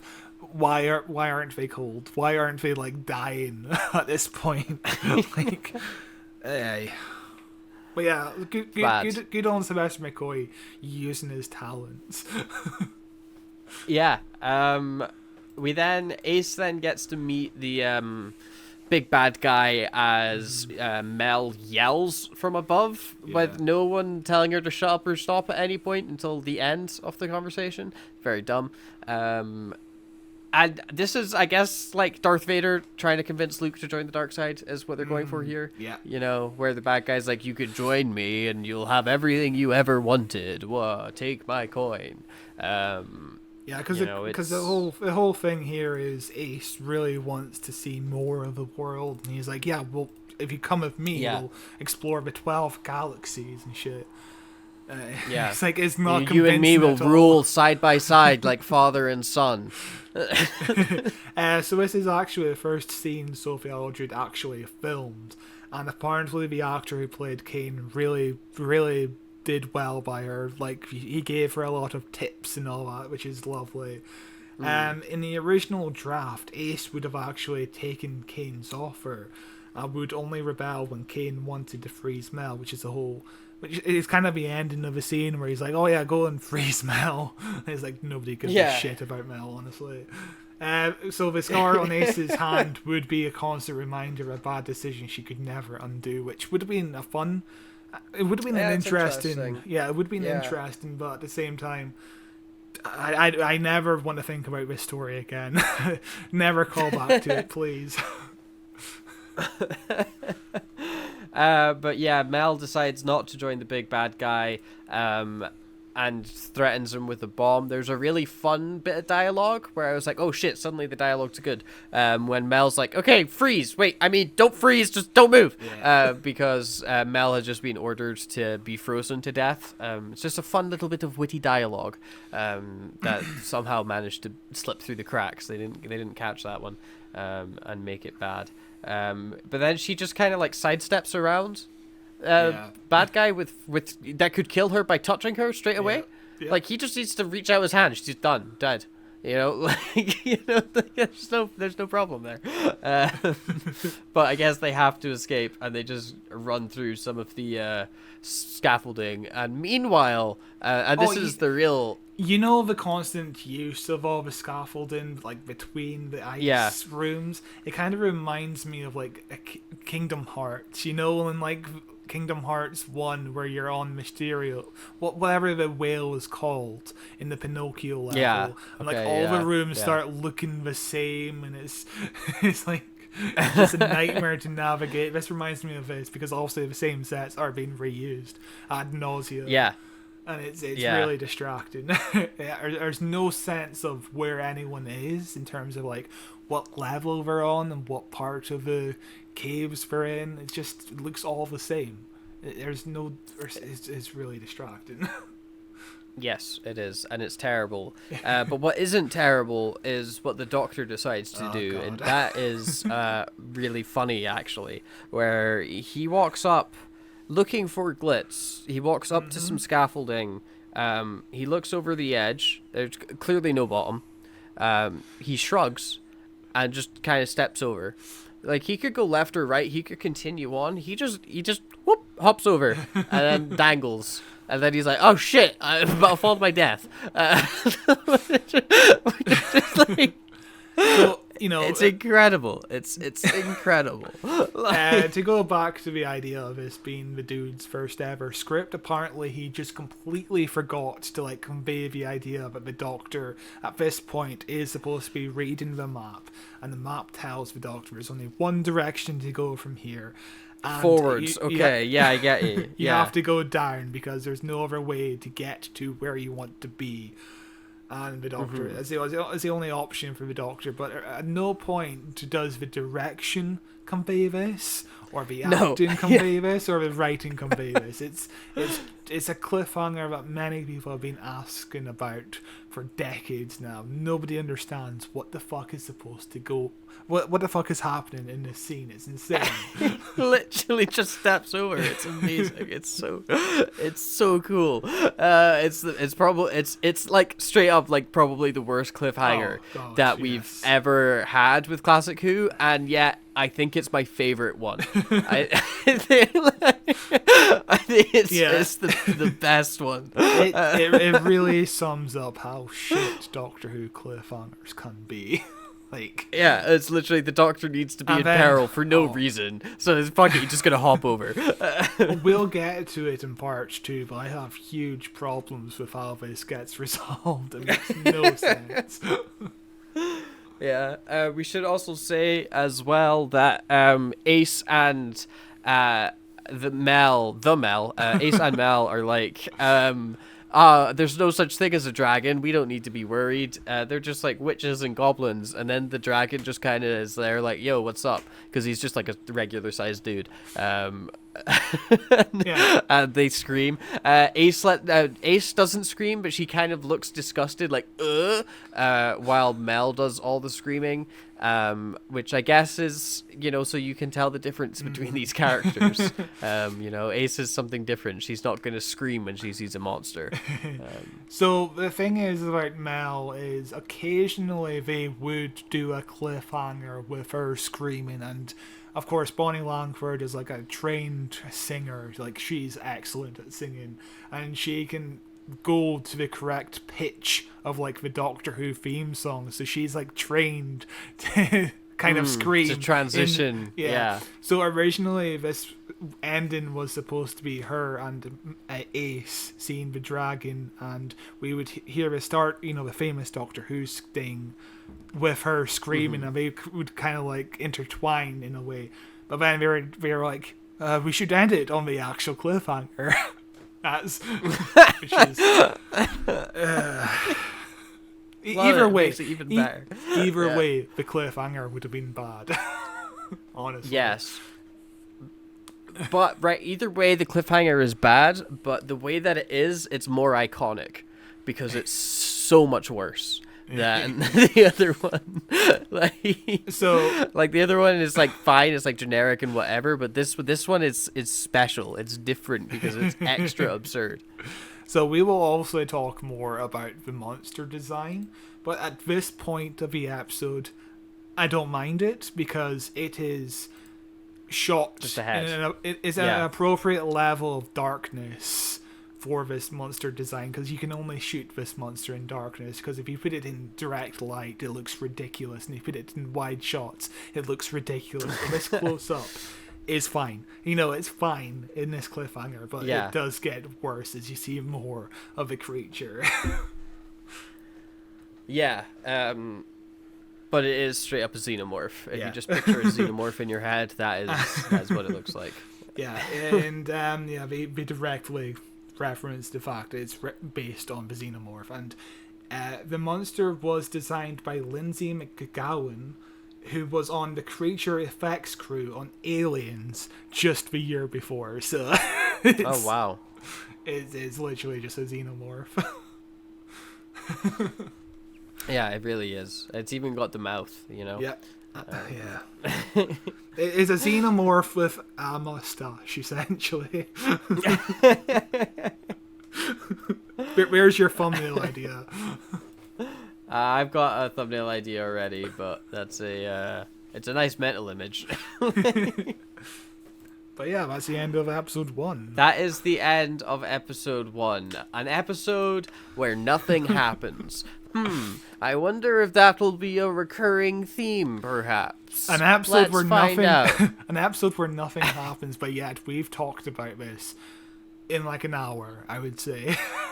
That's because nothing happens except the most absurdly dumb shit you've ever seen. But This is gonna be a we long shall one. move. I said that at the start. Yep. We shall head straight into episode 2 now. Excuse me, what's your attitude towards the nature of existence? For example, do you hold any strong theological opinions? I think you'll find most educated people regard mythical convictions as fundamentally animistic. I see. That's a very interesting concept. Personally, I find most experiences border on the existential. Well, how would you reconcile that with the empiriocritical belief that experience is at the root of all phenomena? I think you'll find that a concept can be philosophically valid, even if theologically meaningless. So what you're saying is that before Plato existed, someone had to have the idea of Plato? Oh, you've no idea what a relief it is for me to have such a stimulating philosophical discussion. There are so few intellectuals about these days. So, episode 2 begins exactly how episode 1 ends, and that is shitly, as we get to re-experience Mel's very, very loud scream, and the Doctor hanging on for dear life from something that he decided to do. It still doesn't make sense, even coming into this episode. They don't try to justify it or come up with the reason. They're just like, no, this is what he did for no real reason other than he felt like it. But then Glitz straight up just appears. Like, we don't see him enter the room or come look at you. Like, he's just suddenly there. Yeah. He just teleports in, and he's like, "Hey, Doctor, what's up?" And the Doctor has to scream for help because he's gonna leave him there. But before we see what happens, we cut away to Mr. Bad Guy, whose name I don't remember. What's the name of the villain? Citizen Kane. What? Citizen Kane. The movie Citizen Kane is berating the lady from that movie or whatever it is that you like, that no one likes. Whoa! There's gonna be a lot of angry comments in this one, I'm telling you. Yeah, because you said something bad again, probably. I don't say anything bad. But he's fucking what are you playing at? Why did you not like search the bags of Mel and Ace, because they had high fucking explosives everywhere. And he's like, I feel suspicious about you, but don't let my past feelings influence how you are now. The past is a blank slate. So there was some sort of relationship between these two in some way or form. And in a better episode, you might have some slight chance of giving a shit. But when this information is revealed, you're just like, oh, I really don't care. Cool. Yeah. Good for them. But he then reveals his... How do hard-ons work when you are made of snow? How do hard-ons work when you are made of snow? Like... is he made of snow? Is that like... Well, he's an Iceman, Yeah. So but how do hard-ons work? every Iceman has an icicled penis. So there you go. Let's say nice. It's just like I don't know how it would work. I'm not a fucking Iceman. I assume that his flesh is the same as a regular human, and just if you were to touch him, you freeze. So I guess that you can't have any real physical contact with him. Although like if he wears gloves, then he can touch condom. you and you don't die. So yeah, if he was to just put a condom on, I assume like he would be fine. A special warm condom. Sure, yeah, you could just knit like a sock, that you just like the little bags that in movie sets that they have that you put if you're doing a nude scene. Yeah, just that. There you go. Problem solved. But he releases his zombie army, the glitter gang, because they're all very, very sparkly. Yeah, it's Glitz's former crew, so this is... It's ironic that he's called Glitz when this is what his crew turn into. Because they are extremely sparkly, and they go marching off, and I couldn't tell if it was part of the soundtrack or part of the sound design, but when they're walking, there's this mechanical clunking, is that are they part mechanical, or is that just the soundtrack doing Sea Devils sort of it's a Sea Devils effect again. Okay, right. I presume it must be mechanical, right? It feels like there's a Terminator reference at certain points of this episode. I honestly I didn't really think about it beyond I guess they're just possessed by ice or something. I didn't really consider if they possessed were by mechanical or robot. Yeah, but this is a guy with ice hands, so they've got ice magic on them that's turned them into ice zombies. I was willing to accept that they were just ice zombies. I didn't need them to be also robots. And that just are they sparkly because of the robot in them? But sparkly because of the ice zombie fucking shit. That makes sense, Yeah, it's because of the ice. Yeah. We got a really long model shot that lasts for 40 seconds here. We do. It's quite cool. The exterior shot of the ice world. Which is a somewhat cinematic looking shot. It feels out of place in the episode. It looks definitely filler. It looks so much better because it's the only things in this episode that's shot on film, because the rest of the inset stuff is just shot on videotape. So the model shots are on film, which looks so much better. I wish Doctor Who was filmed on film, Videotapes just look shit, honestly. Yeah, but the only way it was ever going to be filmed on film is if they somehow had a budget. They didn't have a budget for a set. There's no way they have a budget for a fucking film camera. Yeah. You say we don't have the budget for a set as we jump to Glitz and the Doctor standing in front of a shower curtain. Yep. As the Doctor climbs down onto Glitz's shoulders and 69 ass to asses him underneath in a circus trick thing. But also this makes no sense. Because when the Doctor is hanging, we see below his feet. It's a huge fucking drop to sheer nothingness. Where is Glitz? How is he underneath the Doctor that the Doctor can just climb down on top of him? Where are they right now? How did any of this happen? Oh, it's like that quote from Misery when she's ranting about the cliffhanger she saw as a kid, and she's like, "Oh, he got somebody took away the guy's brakes, and he's going down a cliff, and he's falling down the cliff, and as a cliffhanger, the next week we all return to watch how the cliffhanger gets resolved, and he jumps out the car, and all the kids start cheering and clapping, and I didn't stand up and cheer. I sat there and yelled at the screen. That's not what happened last week." You know? We can insert a clip. That's amazing movie. I'll insert a clip unless it gets copyright struck, which it might, because Just make it movies audio.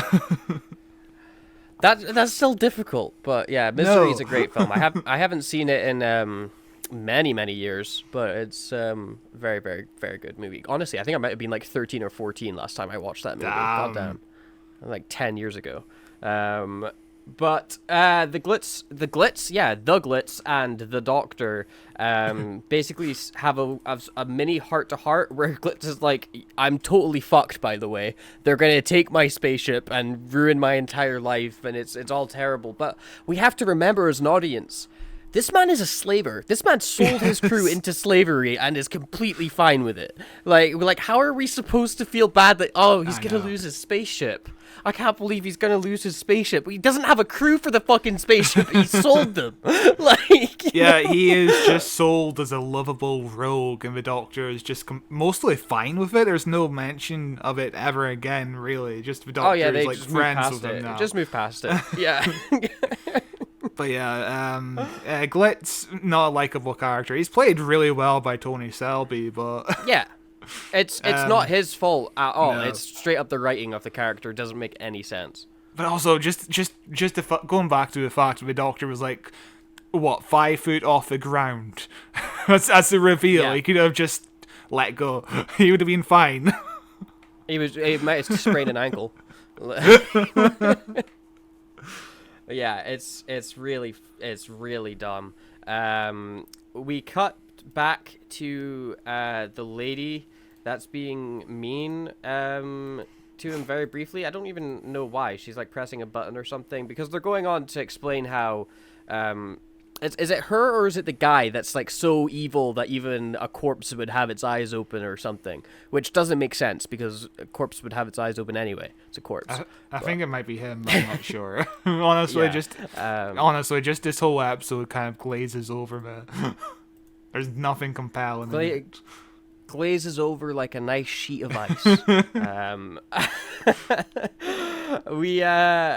Where the fuck am I? We follow around some ice zombies a little bit more before cutting to Iceman himself, Mr. Freeze, as he's looking at a big ol' statue that's being carved. That's of his wife? Yes. Yes. Apparently, the novel goes in more depth about this whole wife stuff, but in the actual episode itself, it's just really puzzling. Like, yeah, honestly, yeah. There's a lot in this episode that leaves you with questions, and it's never satisfying in any way. And speaking of things that leave you with questions and aren't satisfying, we cut to Mel and Ace, who are standing on a balcony part. Almost the exact balcony part that the Doctor was hanging off from a second ago, which we discovered was not very far from the ground. But they throw a fucking ladder over. Yeah. Because it's a very far drop. It's a very... So, is the ground moving? Also, just like 20 seconds ago, we just had a scene of the Doctor and Glitz just sitting down there. Yeah. And all of a sudden, we're supposed to believe they're gone as if enough time has passed. I don't believe it. But yeah. And they I think it's either Mel. I think it's Mel who's like, "Oh, I could break my neck from that drop." Like it's a huge drop, but the Doctor could just hop down onto Glitz's shoulders. No big deal. Yeah, it's it's honestly like fucking insane that they were just like, yeah, fuck it, who cares? Yeah, it must be a 20-foot drop in total, which, yeah, it's quite tough to jump down, but yeah, it wouldn't break anything really. It might sprain something, but, you know. Yeah. But yeah, I don't know. Ace conveniently has a rope ladder in her bag, which, sure.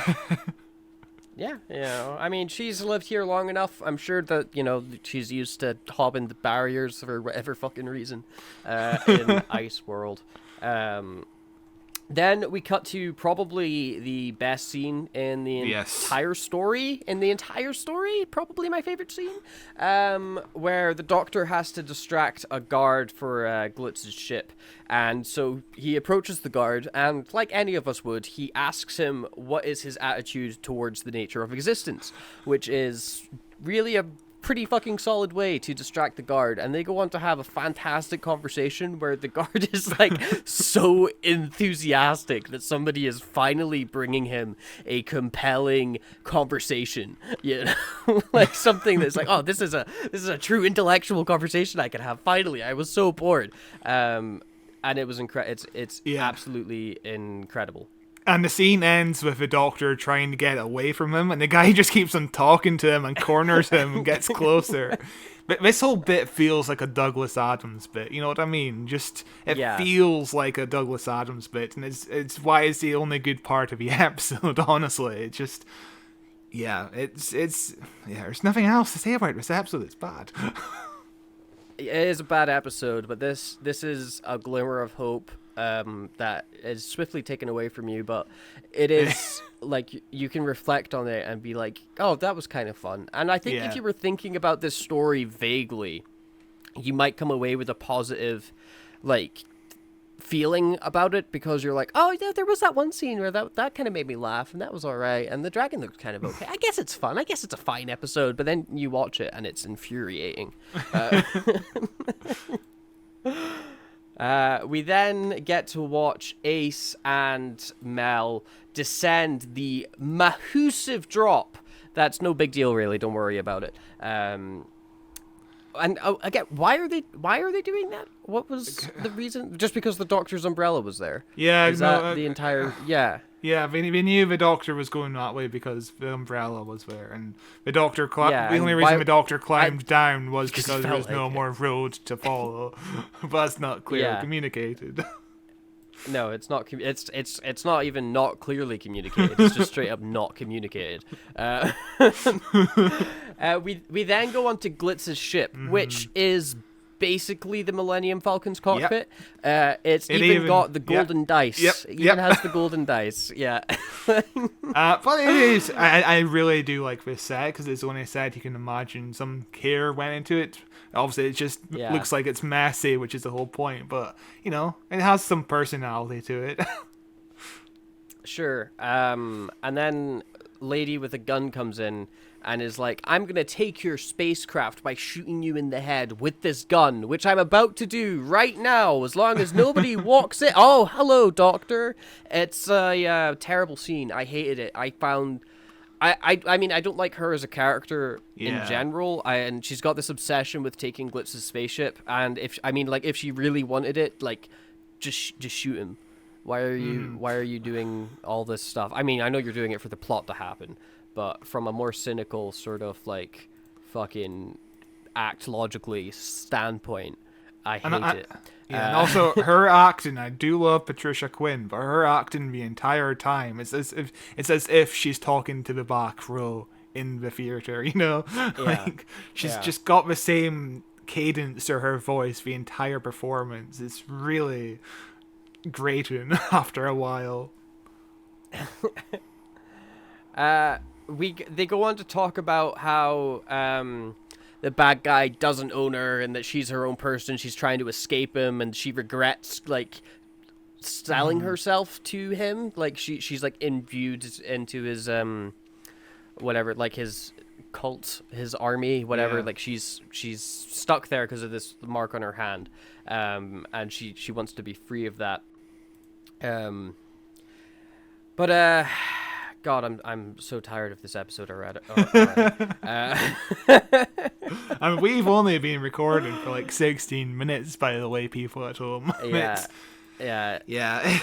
you just don't have any empathy towards this character because there's just nothing to her, and we've only known her for like, 10 minutes of screen time so far? That's not enough time to get connected to the character, and plus she dies after this episode anyway, so you kind of forget about her by the time you're finished with part 3. Yeah, and I mean, this scene ends with the Doctor telling her that she's never going to get out of debt. So, like, isn't that just super relatable for all of us at home? We get some more stuff with the statue and the strange old man that's making it before he gets his face frozen. I'm sure this had a purpose at some point. I'm sure. So in the original script, it was described that the sculpture was so beautiful, and the artist kind of willingly dies because, this is from the writer of the episode. He says perhaps because he's completed his work and has nothing left to live for because it's just so beautiful, and he's just willingly dying because he wants to take in this last beauty. He does look like a caveman. He does, yeah. But yeah, it's not clearly communicated at all. It's just this whole subplot. It just goes nowhere. I'm glad it's included, honestly. We go back to Mel and Ace, and they start getting chased by some of the ice zombie guys. And then we cut to the Doctor and Glitz, and lo and behold, they get chased by the dragon, isn't it? Because they turn around a corner and they're like, oh, we're totally fine. Holy shit! And the dragon's just standing there like, yo, what's up? Because again, it's just like a size of a person. And it's our first view of the dragon in complete light, and it looks shit. Yes. it's so funny looking. It is. God. It is hilarious. Absolutely hilarious looking. I am currently rewatching the scene at the minute while I'm waiting for it to show up because I want to see it again. God, they really tease out. It only appears for like a second or two. A frame. It's literally like a frame. It's so funny. It's so like he's just standing there like, yo, what's up? And he just like fires the shitty laser out of his mouth. Oh my god. It really looks like a dragon. It definitely doesn't just look like a dude. But they quickly run away and close the door behind them, and they're like, phew. And Glitz is like, God, Doctor, who are we gonna run away from next? And the Doctor's like, fucking, we're still running away from this dude. As like it starts to cut through the door, and they're standing fucking so close to the like whatever's making it spark as they're cutting through the door, because those sparks are just fucking bouncing off Sylvester McCoy, like absolutely just riddling him with it. And it must have felt very strange. Now, like when like embers and stuff hit you, they're usually cool, like they've usually cooled down by the time they've impacted your body. But like when he's got his back right against that thing, they start cutting it when his back's against it, you know? Yeah. It's crazy. But yeah, I don't feel any tension about this scene because it's just shot so brightly. There's no darkness in the frame. Of course it's bright. It's Ice World. it's ice reflects light everywhere. It's super bright. It just feels like, obviously the whole gimmick is it gets darker the deeper he goes down. It feels like this whole segment should just take place in the darkness. At least then you can sort of hide the cheapness of the dragon, of the sets and all that, but... No, they just make the sparks look cooler as well. Yeah, like it would have looked so much better, but never mind. Yeah. Also, just me saying the name Ice World there did remind me that nobody's cold at all. Yep. Still, like I honestly almost forgot watching this that they're on a planet of ice. Because they're just acting as if it feels like a play. It feels like they're on a stage. It does feel like they're on a stage. Just go to the BBC warehouse, grab a couple of coats, and then fucking scarf. Then you can just get some gloves on. Yeah, you know? like it would have just helped sell the illusion so much more because they are working with limited supplies here, and a coat wouldn't add much, but it would add something to the believability of this world. Yeah. It would help immerse you in the Yeah. environment that they're trying to build more than take you out of it and make you question, like, why aren't they cold? Oh, yeah, because they're just standing in a fucking studio set with lights on them. Got you. It completely breaks that immersion, you know? Mm-hmm. But then Mel starts flinging bombs like a maniac. I was honestly surprised, and you know, but like somewhat thankful. You know, like this is Mel's like last episode. Let's have her do something other than scream. So she lobs some bombs at the ice zombies. But I was really surprised that they didn't get Ace to do it, because that's kind of like her whole thing. You know, is like, this is the introduction to the new companion. She fucking throws bombs. Look at that. She's so new. But instead, she just encourages people to throw bombs, I guess, is her trait in this episode. Because My Mel kind was of lady. fucking mental. But the bombs aren't enough to stop the ice zombies, and they continue to chase them through the caves of Ice World. Honestly, just like one of the least threatening villains of the episode. They're really scary. I'm scared by them personally, but, you know, to each his own, I guess. So Mel and Ace are running away from the ice zombies when Mel decides, fuck it, I want to lie down now. And, Yeah, like, it I looks. guess she's supposed to have slipped and hit her head, Yeah. but it doesn't come across that way, does it? It looks like she's supposed to have hit her head on the bars, but she completely misses. It's like the camera isn't framed at the correct angle, because she completely misses with bars. It's insane. Yeah, it's very cool. But they hide by going underneath the scaffolding or wherever the fuck wherever the fucking the walkway, however Ice World works. I don't know who built this place. And we get a somewhat funky shot of the ice zombie guy like climbing up the stairs very slowly. It reminded me of a like old like B movie sort of thing, where I'm like, okay, I can get on board with the cheesy campiness of this like low budget horror that you're trying to sell really briefly.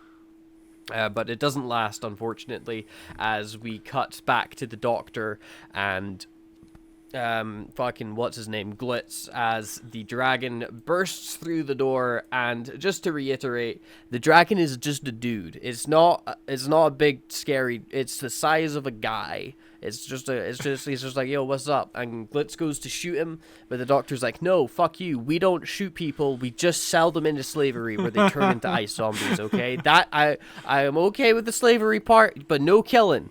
No, I'm against the killing part. And he stops Glitz from shooting the dragon. And the dragon just kind of fucks off again. And then the Doctor throws away the gun, even though it probably would come in useful with the whole frozen army thing and multiple other dangers. Like, I don't know. No, he's against killing. He's against the killing. No guns. No guns. We then get a conversation between the lady who's what's her character's name? The lady that's from whatever the fuck that thing was called. I honestly don't remember. Rocky Horror Picture Show. I don't know her name in the actual episode. I can look it up, but what's the point? I don't care that much. But yeah, she's talking with another guy who's also part of Bad Guy's army, and they deliver some really fun exposition where she's like, guess my age, and he's like, I don't know, fucking like 33 or whatever. Yeah, and she's like, yeah, you're right. But do you know how long I've been here? And he's like, yeah, because we've been here the exact same amount of time. We're the same age, actually, because we both signed up when we were 16. So I don't know why you asked me to guess your age. Because she's like, I've been here for so long, since I was 16, we never had a choice, he's gonna kill us, blah blah blah. Basically, she's convincing this guy to team up with them, and the easiest way to kill Big Bad Guy is by turning the temperature up, because he likes things to be extra cold.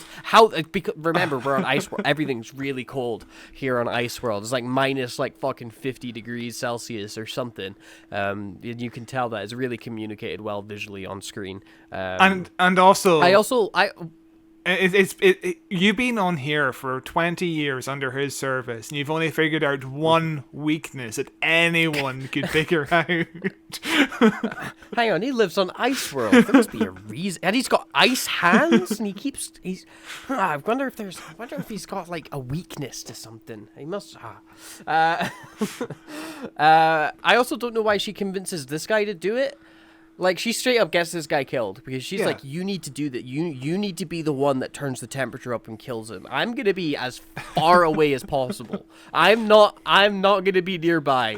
I'm not gonna warn you if he wakes up. I'm not gonna be there to try and like back you up in a fight if he comes for you. I'm gonna be fucking right off. You kill him though, okay? Yeah. I don't understand. And talking about things that I don't understand, we cut to a scene with Mel and Ace where they've decided Ice World's a bit toasty. Fucking let's take off our jackets and sit down and have, I guess, a cup of tea that I have that one of them has in a flask. Yep. This episode is baffling. It is baffling. Yeah, so this scene was supposed to take place around a campfire. Would have made much more sense rather than sitting around in t-shirts and just in it wide So open. dumb. And like every time So every time Ace takes a drink from her cup, she like pours it all the way into her face. Yeah, like what Yes, Mathew this did. is how I drink. Wow, what a full glass! What a full glass that was. But apparently Yeah, this was Sophie's audition scene, and she's just basically talking about how when she was a kid she looked up in the stars and was like, I want to be a star, or whatever. I wasn't paying attention. She's like, she used to. It's basically she felt like she was an alien at home. You know, she's like, I never fit in at home, and I always felt like I was from somewhere else. And this is where we also find out that her real name is Dorothy. And she's Yeah. like, see, there's no way that my parents would call me something as fucking stupid as Dorothy. They would have called me something cool like Ace. That's way cooler than Dorothy.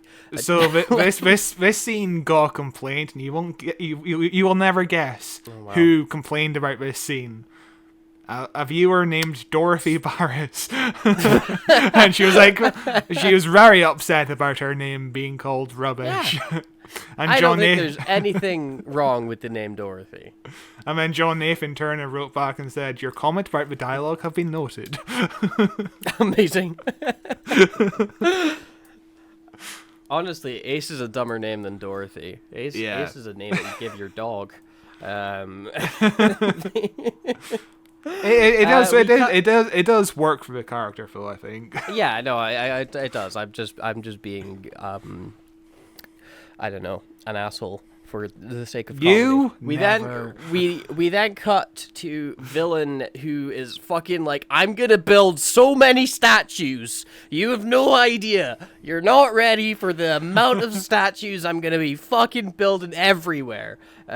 Which kind of like, what is his deal? What's his plan? Because he wants to find the Dragonfire. Obviously, that's like a large part and get his. But like, he just wants to build statues everywhere. Like, he just loves them. He's just like, I want to build statues and build them fucking everywhere. But first, I'm gonna go nap. And he climbs into his bed.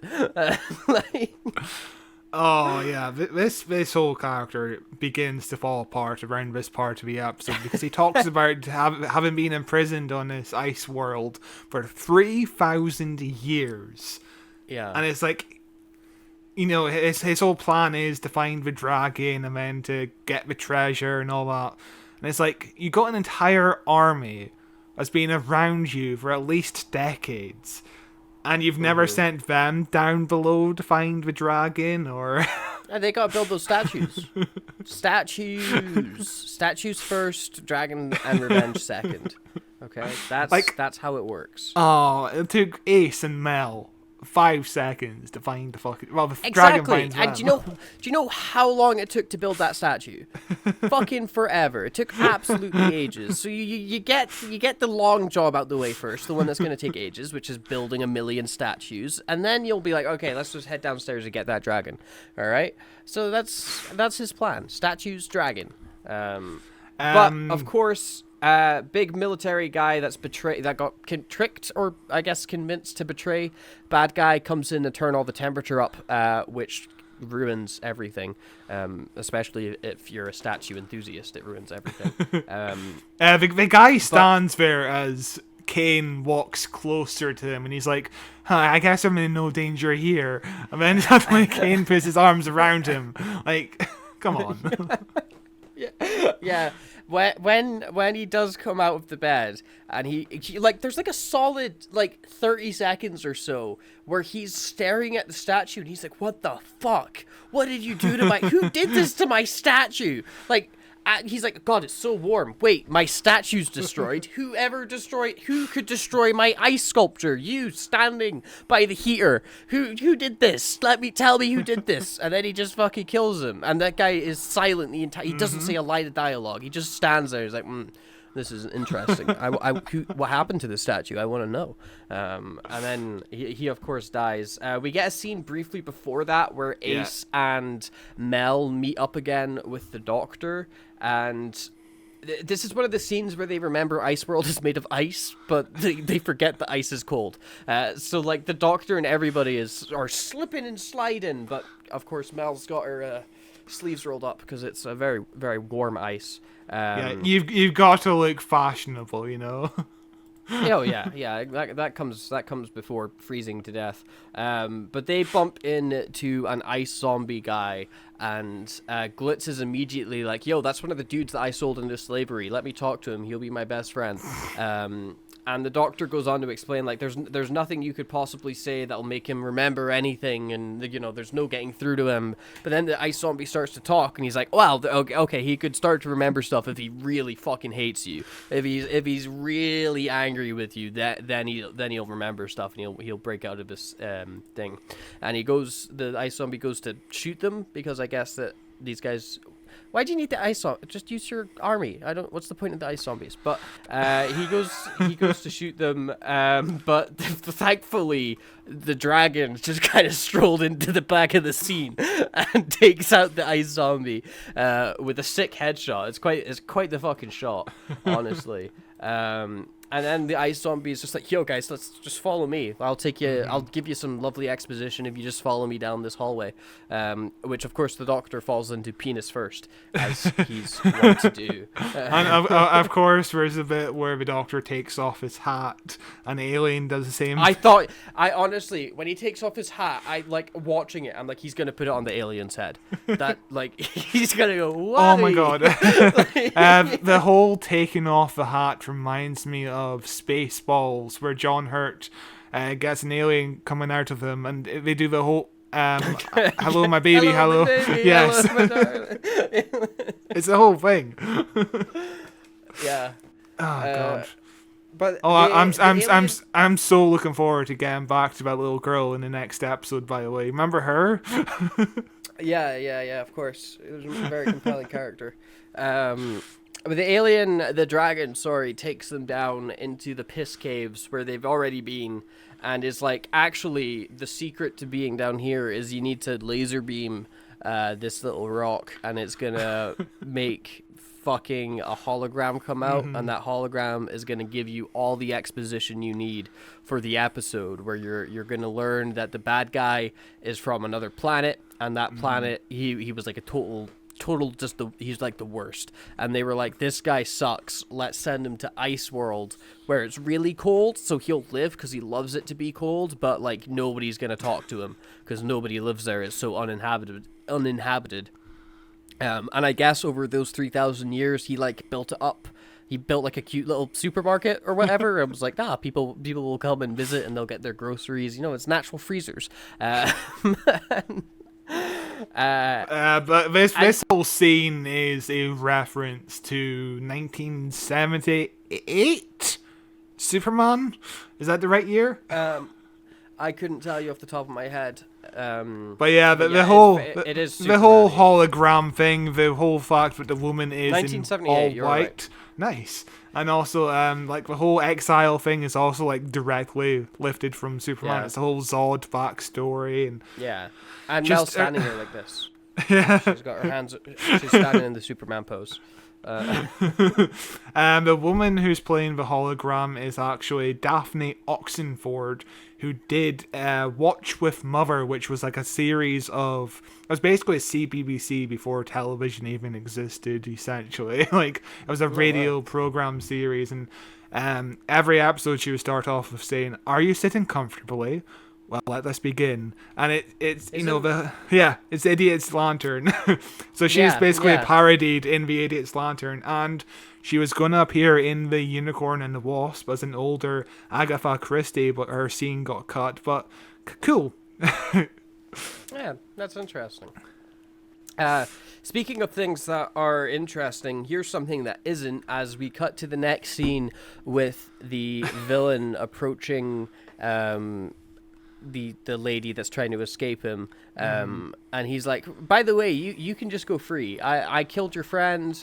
I obviously I'm not dead, and you can see that, but you know what, I hold no ill will. You are free to go, free to have a wonderful time. Psych, kill ya. Whoa, got ya. Hey, I don't know why he plays that game. Like, yo, you can go free. Actually, no, you can't. Got you. She's dead now, and it was a very consequential character. Yeah, at this point, you would think you would come up with other ways of killing people, because eventually people are going to catch on and just run away. But they don't. But they don't catch. Like, true. Every single one that he's killed, they just stand there and they're like, oh, this guy, yeah, okay, you're talking. Oh shit! Oh, ice hands, he got me. Fuck. Yeah, every single one of them he gets with the ice hands. So it's a flawless fucking stratagem.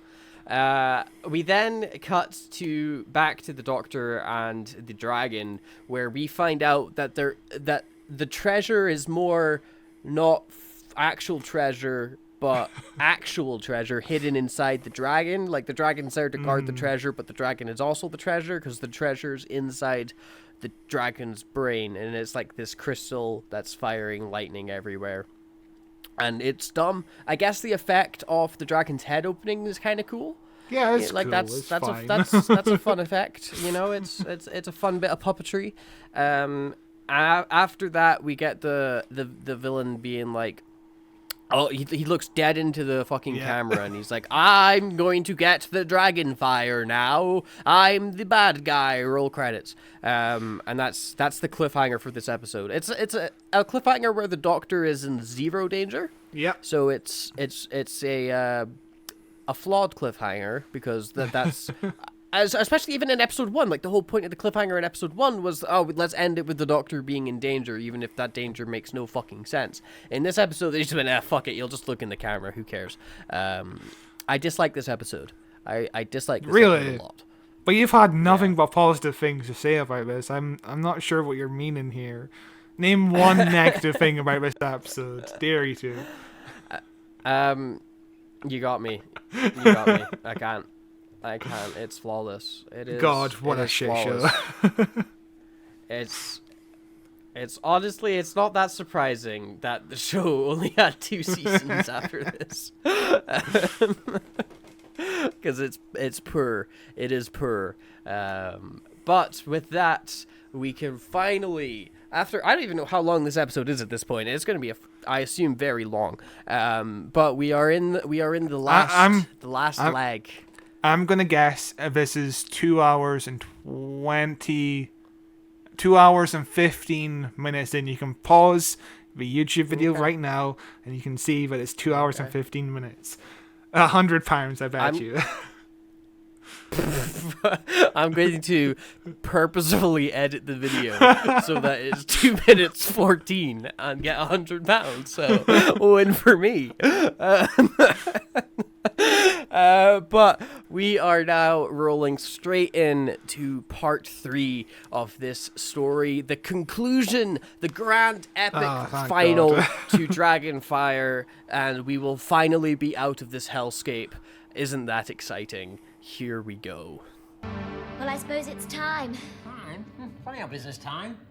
It delights in frustrating your plans. All Cain's bitterness and hatred thwarted by a quirk of time. No, I meant, I suppose it's time I should be going. Oh. Time that I left. Yes, well, you could be right. Time for you to go. Before I go, For your business time. Doctor! Well, if you must go. Before I go, I'd just like to say... No point, Mel. No point hanging around wasting time. No, I'm not going until I've said my piece. I just wanted to say... There's no time, Mel. Oh, all right, you win. I do. I usually do. I'm going now. That's right, yes, you're going. You're gone for ages. You're already gone. I'm still here. Just arrived. I haven't even met you yet. It all depends on who you are and how you look at it. Strange business. Time. Goodbye, Doctor. I'm sorry, Mel. Think about me when you're living your life, one day after another, all in a neat pattern. Think about the homeless traveller and his old police box. His days like crazy paving. Who said anything about home? I've got much more crazy things to do yet. So episode whatever the fuck 3 begins with you know, the same thing it always does, where the cliffhanger plays again for like a minute and a half. But and this one, because there was no real like regular cliffhanger and it was just the villain looking into the camera, it just kind of cuts to the next scene, and the next scene is the villain talking to his guys, you know? It doesn't cut to the next scene, it extends the scene slightly as he walks towards the right of his screen for like 5 seconds. They actually re-recorded the cliffhanger for this episode, so his delivery is less cliffhangery. Right. Perfect. That's how you know it was a good cliffhanger to begin with.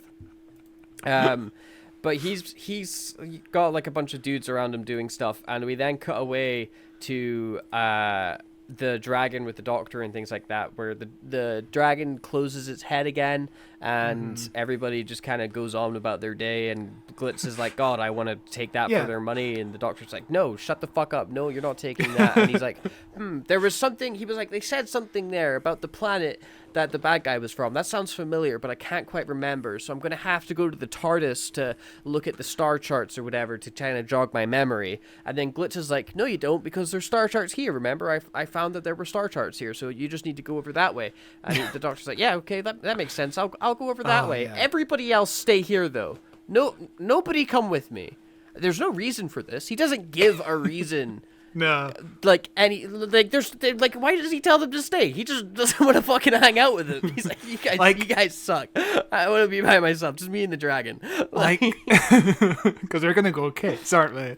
Like, in last episode, the doctor was like, oh yeah, I just realized, Mr. Dragon, you are the treasure to my heart. And then they both kissed. And it's a bold new direction for Doctor Who, as he's going to bang this dragon. Yeah, he goes off to go bang that dragon. But yeah, you're completely right. Everyone would be safer with the Doctor and the dragon, because the dragon can fucking shoot laser beams out of his fucking eyeballs. Yeah. Instead, the doctor's like, no, just fucking sit there and wait for something to happen, I guess. And also it's this whole... does. It's this whole bullshit, like, side quest stuff where we have to go to this whole ice garden thing. I mean, it's like, oh no, that's not working. Now I have to go back to the TARDIS. I have to do the original plan anyway. I have to go to go do what I was gonna do the first time, but instead I killed 5 minutes. Yeah, you don't want to use that time to like establish some of the rules or build some more character up or anything like that. No, you just want to go back and forth. Okay. Yeah, it's really cool. And talk about wasting time. I don't know if this is the next scene, but that little girl. That's not the next scene. That's a few more scenes away. She doesn't show up till about 7 minutes in, believe it or not. Christ. The next scene we have is with 2 brand new characters who are like guards, or they're part of the army that the bad guy has got. And can you give me one good reason, besides the fact that they were killed off in the last episode, why this couldn't be the previous 2 characters that were in the army that we met and knew about from, like, the entire build-up of this story, just to have them killed off and introduced to new people that do the same thing. They have the same job. So just to establish what's happened behind the scenes while we're recording this episode, we took like a week off, and during that time, the actor in this scene had passed away, and he's playing the character called Bazin here. He's also done like Grange Hill. He was on Grange Hill for like 20 years, so people will be familiar with him. I've never watched Grange Hill because it got cancelled before I was age demographic for it, so I don't really know his acting outside of this episode of Doctor Who, and sadly he doesn't really do much in this episode of Doctor Who. But he was apparently in part 1 as well, so Yeah. He must have been in the background. He had a must have couple been of in the lines, I background think. of part one. Yeah, fucking. I mean, it doesn't help that he's playing a soldier who has to wear the same uniform as everybody else, and that everything is lit so badly you can barely see his face. But you know, it's tragic that he's passed away just as we're covering this episode. Yeah. It's been a while since we murdered anybody from doing a podcast, but He did die at age 72, which is kind of young these days, but not too bad, you know. Like, he had a good run, I would say. Yeah, 72 is still young, but you know, you are an elderly man by the time you are 72, and he managed to live longer than 50, which is better than most people that were on Doctor Who, apparently. So, but yeah, you know, these characters have nothing to do this entire episode other than their guns are too small, so they have big fucking guns now. They have big BFGs. That's basically it. They start playing Doom 3 BFG edition, and and we then cut away to the companions who are literally sitting down playing I Spy. Yeah. which fucking reminds me of all the Chibnall companions in Spyfall Part 2, where the Doctor just goes off for a while and race baits the Master for a bit. And they're all in like this warehouse or whatever. Just sitting around doing a toe tap shuffle. Remember that? Yeah, it's really good. I do remember that actually. That's an iconic Graham moment. It's the effects in that are equivalent to this episode. But this episode's kind of cutting all over the place with a lot of really short scenes that do nothing. And one of those scenes we get is kind of it's like lighthearted and fun. Like it's like, I guess, technically funny, with the Doctor looking at a map and he's like, you know, that's always north and south and never like fucking like up or backwards and forwards. Yeah. But the dragon's like, yo, I'm here. Why aren't you just following me? Why did you think I was? Why did you think I was coming along on this ride? Do you think I was following your map? What's going on? So the Doctor decides to follow the dragon throughout the caves. And then we cut to the soldiers with their guns walking around some more before going back to the Doctor in the ice caves. And he's like, wow, this map's fucking wrong. Never mind. And then we cut over to the companions again. And the companions are like, or Ace is like, I want to go get some nitro. I've got some nitro in my bed. In my bunk. We could go and get some nitro. And Mel's all for it. Mel is like, I feel like if Mel didn't randomly decide to run off with a slaver in this episode, she would have absolutely had a blast traveling around with Ace and the Doctor, because she is loving the bombs almost more than Ace is loving them, you know. It's like when your friend introduces you to drugs.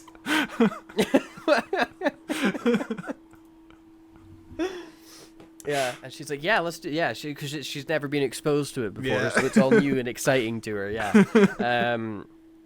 But then after, I should say that the Glitz is like, no, you're not going to go get that off-brand homemade bombs. I have a selection of fine, pristine bombs in my spaceship, so we're going to go get those ones. And by we, of course, I mean I'm going to go do that. You guys get to sit here some more, so that's exciting. And then he goes away, and like Ace and Mel, they just accept it. Yeah. They're just like, oh, he said we can't go, so we can't go. We have to sit down. You know, and like Mel's like, she literally has a line where she's like, "Oh, why do we never get to do anything?" It's like, fucking bro, just move. like he doesn't command your life.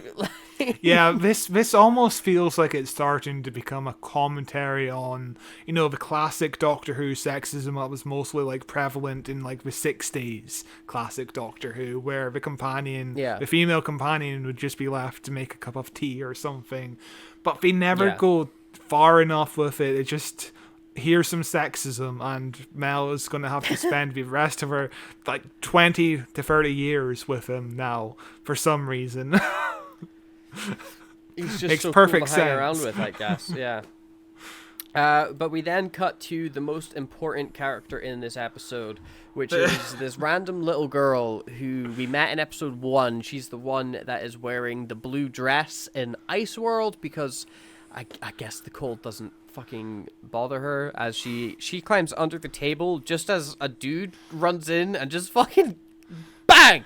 Just shoots him. Just absolutely kills the guy behind. And there's just pandemonium as chaos erupts around her. But it's short-lived as we then cut back to the Doctor roaming around with the dragon. And they're getting hunted by the soldiers who are then getting shot at by the dragon. And this episode in particular is like really bad, especially this first half of the episode.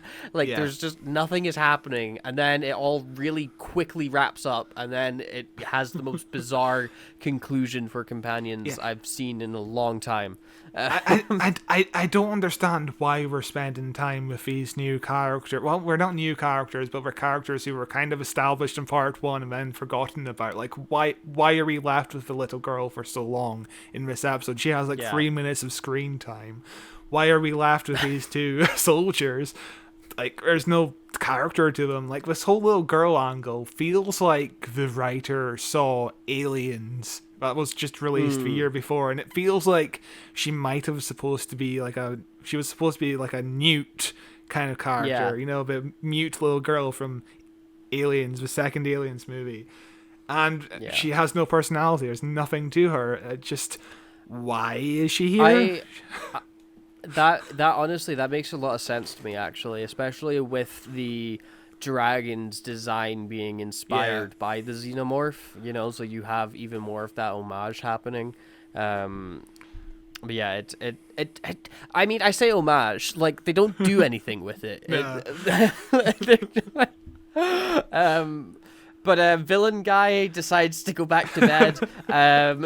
Just literally, that's the whole scene. He just goes back into his bed. We then cut back to the little girl who finishes off stealing a milkshake before fucking off. And again, that's the whole scene. It's just like we're just watching stuff happen. It's just like, oh, they're just doing stuff. They're just kind of like going about their day, you know? And dude, she was in the room when a bunch of soldiers came in and presumably shot a couple of people, murdered to death. Everybody, yeah. And she's like, I'm just going to finish off my milkshake. Like, she has no perception to what's going on in the world. Like, she's 3 or 4. She would be at the age of being like, I understand what's going on. This is danger, you know?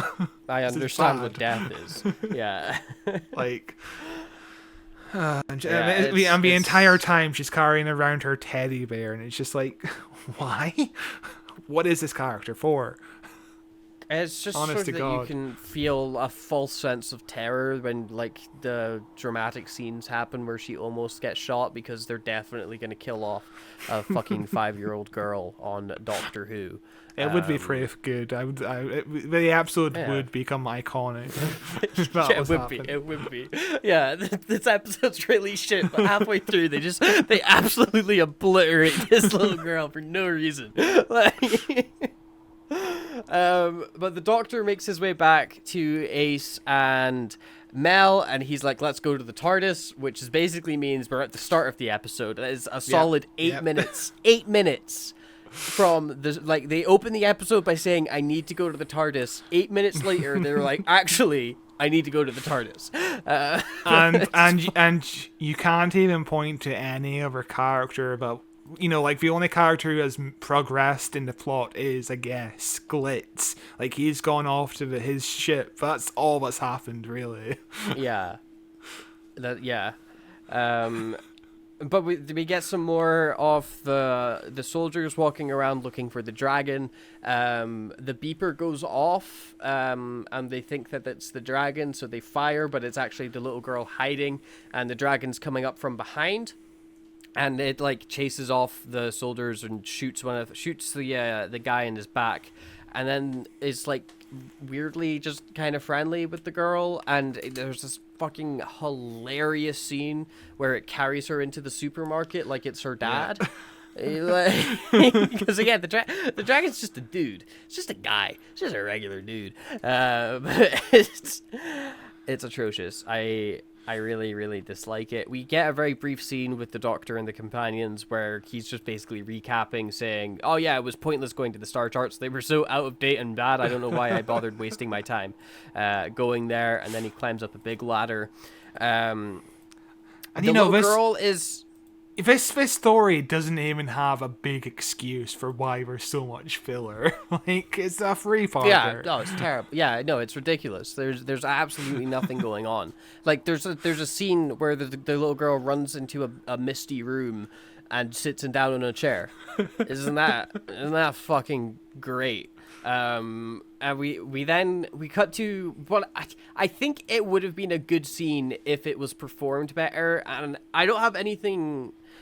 Like, I think this is the only real criticism I have against the performance of the actor playing Glitz, is because I think he's solid throughout, like, the entire time, except this, which is supposed to be his big dramatic moment, you know, where he's like, oh my god, the Nosferatu, my ship, I can finally get back on my ship. But there's, like, a horde of people trying to escape Iceworld that have, like, ran their way onto the ship instead and are about to steal it. And he's been locked out and he's, like, banging on the doors. He's like, no, don't leave without me, let me in. You know, he's like the fucking Eric Andre meme. But instead, like, you know, the Nosferatu flies away and gets blown up by the bad guy. And he's like, you know, he's looking at his ship, but he's been trying to get back for all this time, and now it's been completely destroyed and taken away from him. He should be heartbroken, but his performance falls so flat. I don't feel like he's worried or panicked in any way whatsoever. It's kind of sad that his performance kind of falls down here because he is so solid throughout the other two episodes, but at this moment, it's just not there.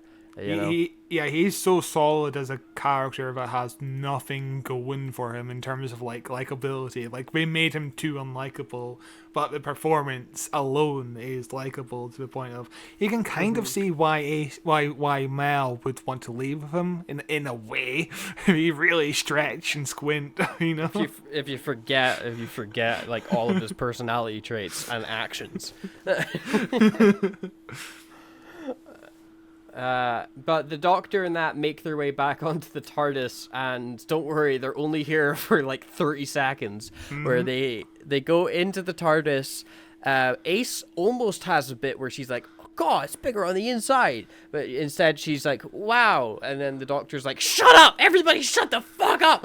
Like, he gets really angry at them. And it turns out that the planet that bad guy's from isn't even a planet, and he can't quite figure it out, and he's like, okay, let's all leave the TARDIS again. So it was really worth the 11 minutes it took from deciding at the start of the episode to go to the TARDIS to then get into the TARDIS and leave immediately. Yeah. It's great. It really boggles your mind why they kept this in and not, you know, like when we started this episode, we talked about how this episode was apparently overwritten to the point where there was like 47 pages, you know, for one episode alone. Yeah. And it's like, this is what you decided to keep in, not any of the plot stuff.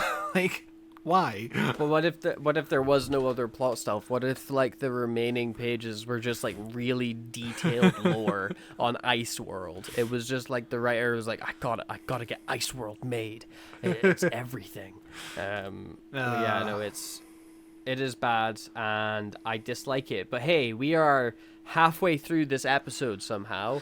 Isn't that amazing? Literally nothing has happened. Straight up, nothing. No plot has moved forward other than, I guess, the Nosferatu exploded. That's about it.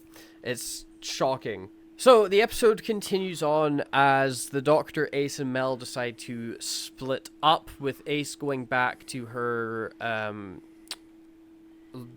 her quarters to get the nitro, while the Doctor and Mel fuck off to go do whatever it is they're gonna do.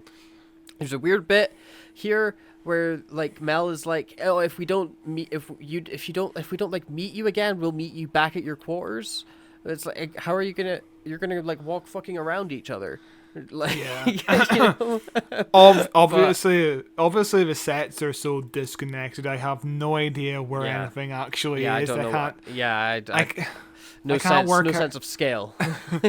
But it feels like Ace's home is just up those steps. Like, why don't we just go with her for like probably like less than a minute, get the stuff, Yeah. then go back to wherever we're going? Like, there's no Because then sense how in would Ace leaving get people captured? behind. Then True. how would Ace get captured? You gotta think about that one, Scott. But we cut to Glitz, who meets a lady who's dressed up like a crow. Yeah, it's the lady from episode 1 was either the little girl's mum or auntie or older sister or grandma, or there's no Yeah, relationship she's there. established. And she's like, "Hey, have you seen this little girl walking around doing nothing in the episode? No? Okay, I'll keep looking for her." And then the dragon dies, and the way that the dragon dies is really quite compelling, where it walks almost into frame, and then gets shot immediately, and it's just dead. That's it. Goodbye, dragon.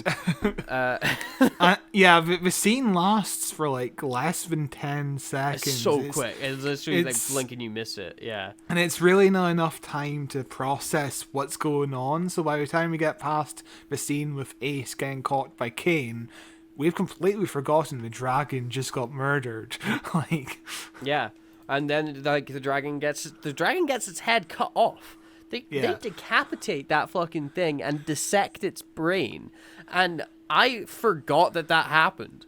And, until I rewatched it, like, just a few moments ago to go over it in the podcast, I forgot that's how the dragon died. I forgot that it just got shot and then they cut off its head. It's so anticlimactic and just kind of like, oh, there you go, problem solved. And I hate it. But why did they split up from the dragon in the first place? Like, wouldn't it be like, yeah, we need to protect you at all costs? I think the dragon just fucked off because the dragon just the dragon just fucked off at some point to that, and then it saved the little girl, and then it fucked off again, and then it was like, where did everybody go? Bang, got shot and killed. Not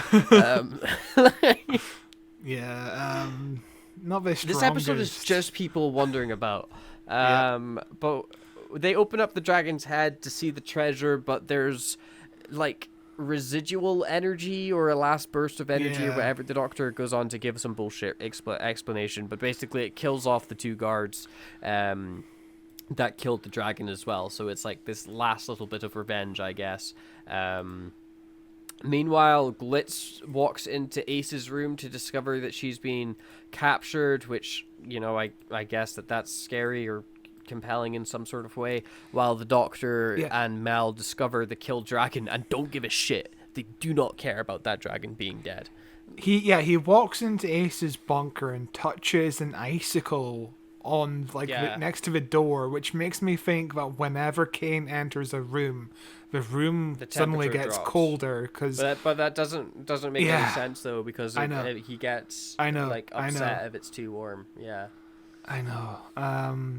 But Glitz has a big reaction to the icicle, but he's wearing gloves, so it wouldn't be that cold, but whatever.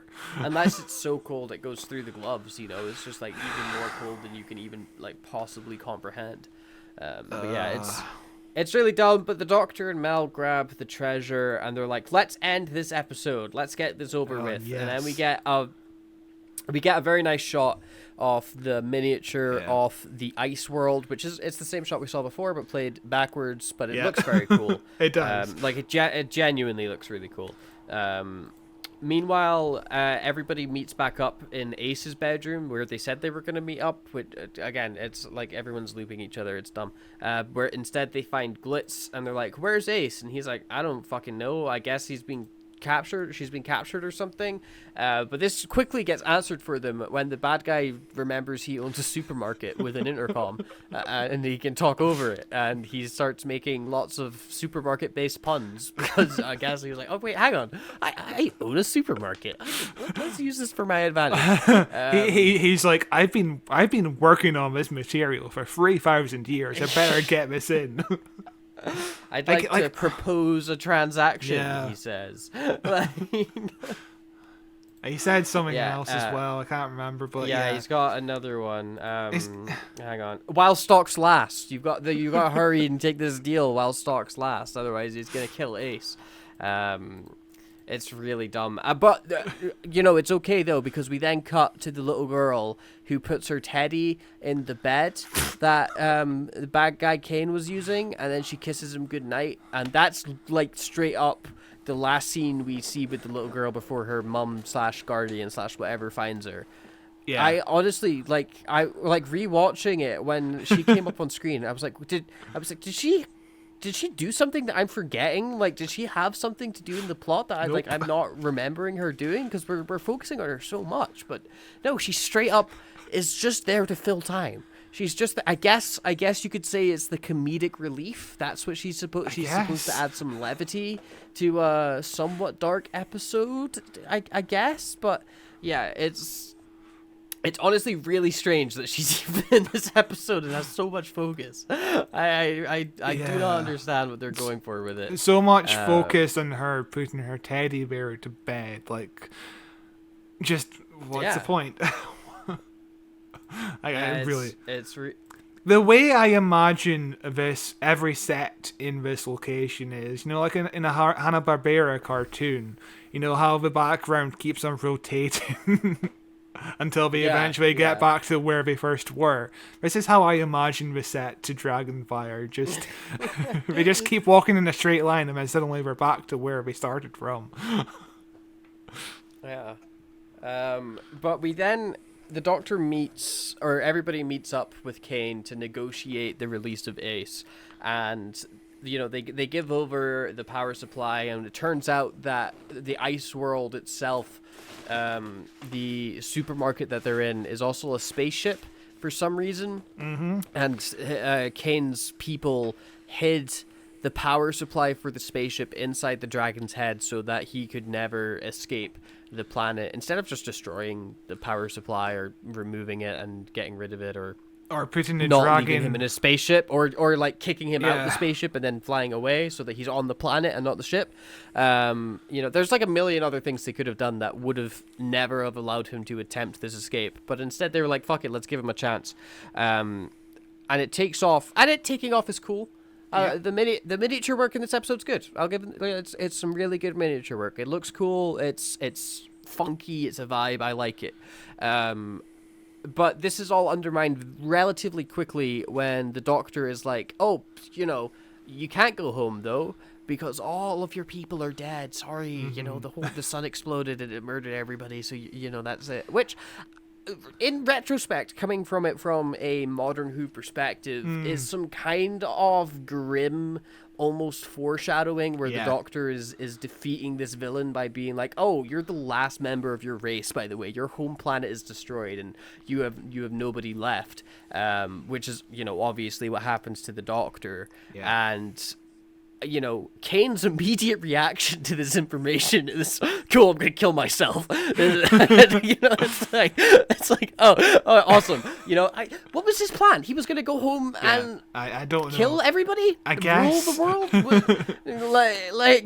Surely if you're gonna kill everybody, job's done. You can celebrate. Yeah, but Kane being the last of his kind reminds me of just what we did, City of Death, a few weeks ago. So much better in comparison to this episode. Oh my god. The same deal where the Doctor's like, "Yeah, you're the last of your kind, Mr. Count." And it's the same deal at the end of the day. But they really make sure that he's the last of his kind here, because the Doctor probably rewords it like 5 different times, and the scene goes on for like 2 minutes of just being like, "You're last of your kind. There's no more of your kind. Everyone's dead." It's like, come on, you understand? Come on. Yes. But it does give us, I think, probably the most gruesome death I've ever seen in Classic Who. It is insane. I don't know how they got away with it. I guess they're just capitalizing on... Was Indiana Jones out at this point? It Yes. was, wasn't it? Yes, the first Indiana Jones was 1980 or 1981, and this is 1987. So yeah, this is a fair way away from the first Indiana Jones. So it feels like it's a direct reference, but yeah, it is. It's really Yeah. good. It's really good work. You know, the little wax head melting at 30 times speed, and the body falling. The shot of the body falling is actually a deflating sex doll. That's really funny. But yeah, no, when like watching like his jaw separate and you see like all his teeth and the skeleton underneath, like it's fucking really cool. It's the best part of this episode. Yeah. It's straight up the best part of this episode. I love it.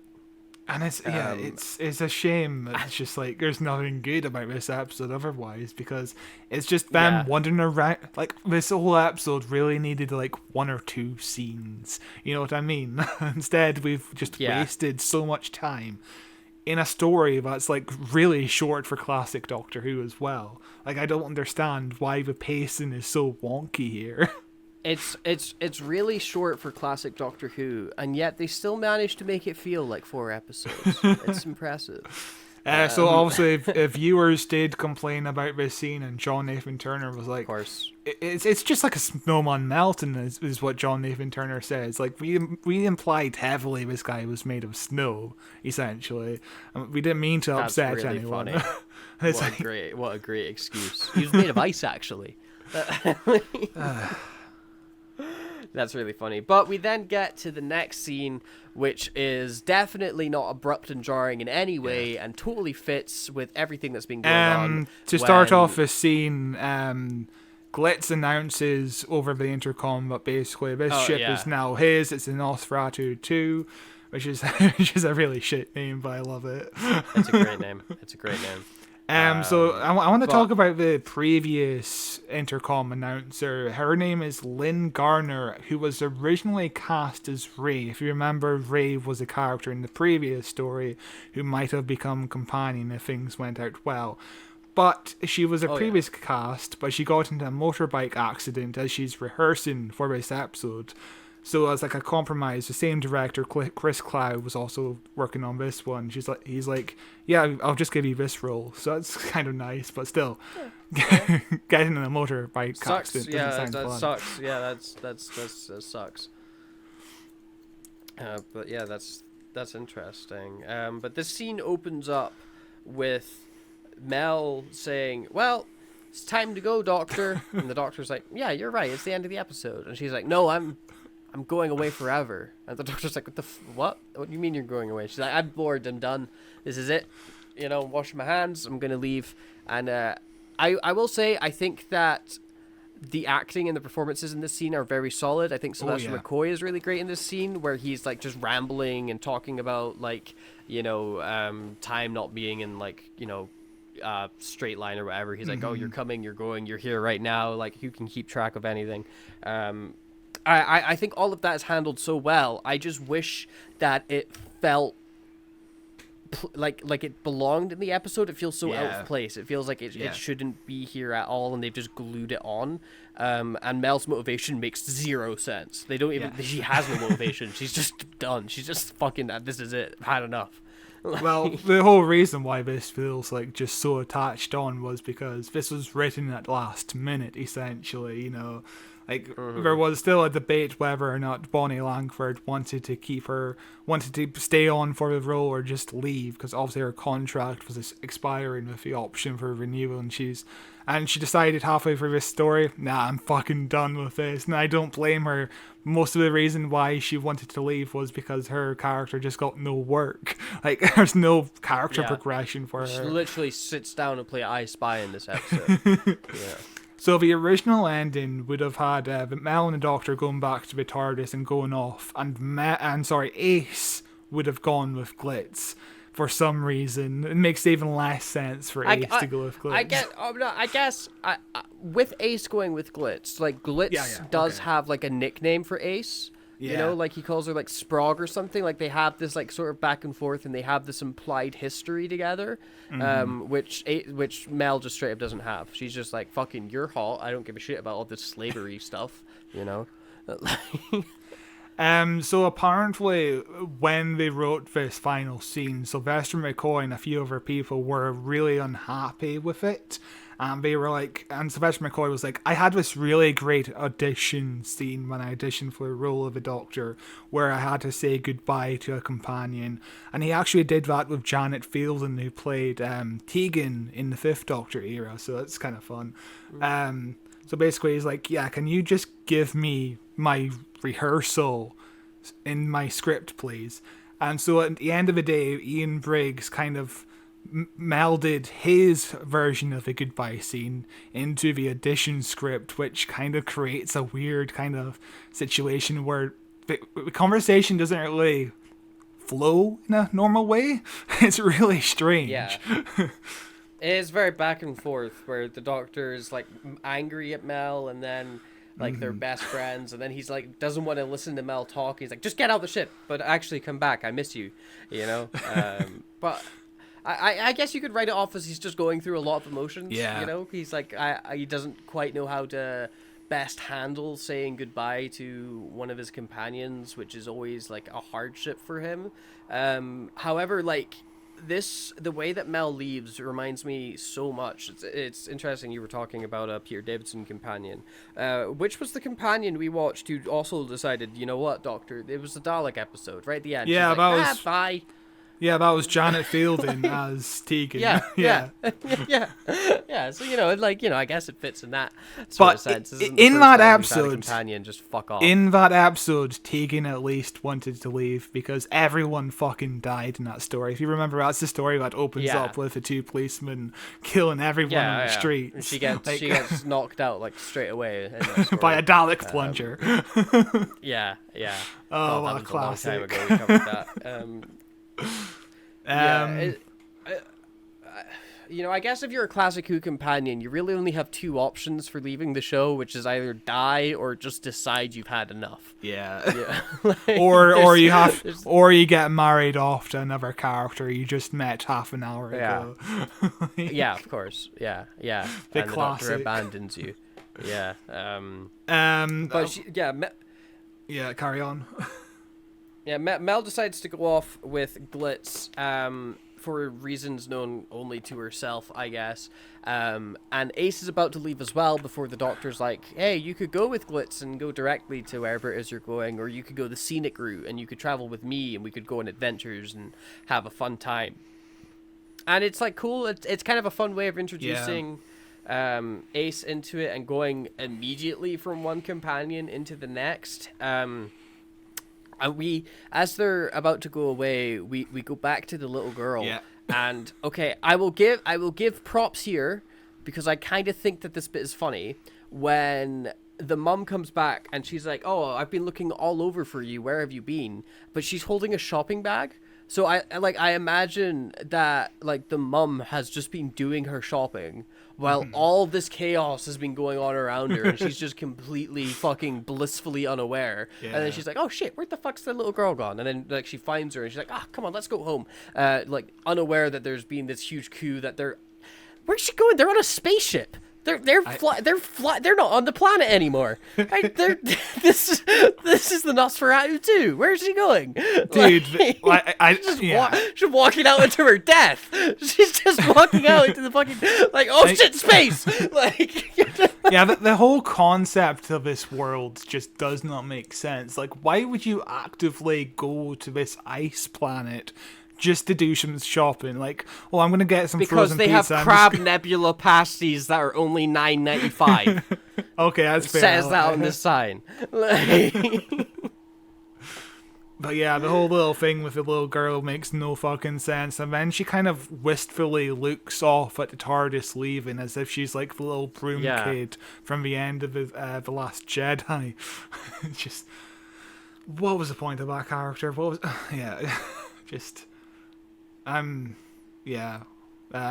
what a great ending. I'm very happy that we watched this.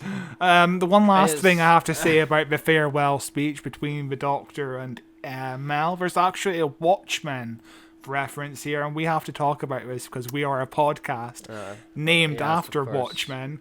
So in Watchmen Chapter 4, it's the issue where Dr. Manhattan is going over his life, and as he's explaining his whole story, he's kind of speaking in past tense and present tense and all that.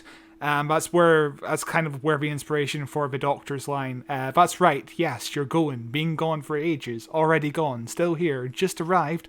Haven't even met you yet. It all depends on who you are and how you look at it. That's a reference to Watchmen, which is cool. No. Love Watchmen. Yeah. I know you love watching, man. And in the next week, that is the end of Dragonfire. Thank you very much if you have made it this far. Next week, we will be starting even bigger dive. Thankfully, not all in one episode. It is going to be spread out across 1, 2, 3, 4, 5 weeks. This is a 5-week dive we are doing into War Games, which I have never seen, but it is the 55th anniversary since the Second Doctor's regeneration, which is the reason why we are covering this. That's pretty exciting. I am looking forward to experiencing the story for the first time. I don't know what it's going to bring. I've seen clips, as any Doctor Who fan has, from watching every regeneration special or every regeneration, like montages and things like that, and whenever people are talking about like classic episodes and stuff. So I think I can know vaguely the broad strokes of the story, but even then, it's so disjointed in my mind that I honestly don't know what to expect. So I'm looking forward to covering that next week. We'll start with episodes 1 and 2. I will say I am 3 episodes into rewatching this, and it is significantly better than Dragonfire. So, it's not quite on the level of like the best thing ever, but it's hard to believe. Hard to believe. But yeah, I am so glad that our journey of Dragonfire is over. I never want to think about this again. It really only had like lucky for you don't have to edit this really long episode. it really only had like 2 standout moments, and that's the moment where the Doctor's distracting the guard and also the death of the villain. That's like the 2 standout moments. You could probably cut this episode into a solid 30-minute episode. Yeah, like there's that much filler. I think you could cut out a lot. I 30 minutes. I think the issue is you could easily make this a 3-parter, but you have to establish more about like the villain and his henchmen. Yeah, you're right. You could make this a 3-parter if you just wrote a different script. If you just wrote it differently, it could be a better thing. It was bad, and I'm glad it's in the past and we never have to cover it again because it sucked. But hey, if you somehow listened to all of this, why not consider hitting subscribe? Why not hit the like button? Because we are... I'm going to try and transition more smoothly here. Thank you for listening to Who Watches Who, a Doctor Who podcast. We are available on video form at YouTube, youtube.com/whowatcheswhopod. I think is that /whowatcheswho? Maybe? Something like that. All our information is in the description, so don't worry about it. Who Watches Who pod? No, are we just Who Watches Who? Yeah, we are. No, we're not. What are we? What the fuck are we? No idea. Just subscribe to us on YouTube. There's a link in the description where you can see us in video form. Anywhere you get podcasts, we are also available in audio form on Spotify, Amazon Music, Google Podcasts, Apple Podcasts, Podcast Addict. There's an RSS feed, so you can plug us in to your podcast app of choice. Pretty exciting, Scott. I was checking the other day on just Podcast Addict. On Podcast Addict alone, we are currently sitting at 50 subscribers, which is pretty fucking cool. That's 50 audio listeners purely on Podcast Addict app. Not including anywhere else. So that's really cool. Thank you very much for if you are an audio listener, appreciate it. And if you're a video watcher, appreciate that as well. It's really cool. As I said, we'll be back next week. You could follow my gaming channel, Psychedelic Gaming Hobos. We're coming up in the world, quickly catching up on the podcast on it's must watch TV. But other than that, we will see you next week. Bye. War Games. Hell yeah. Bye. Bye.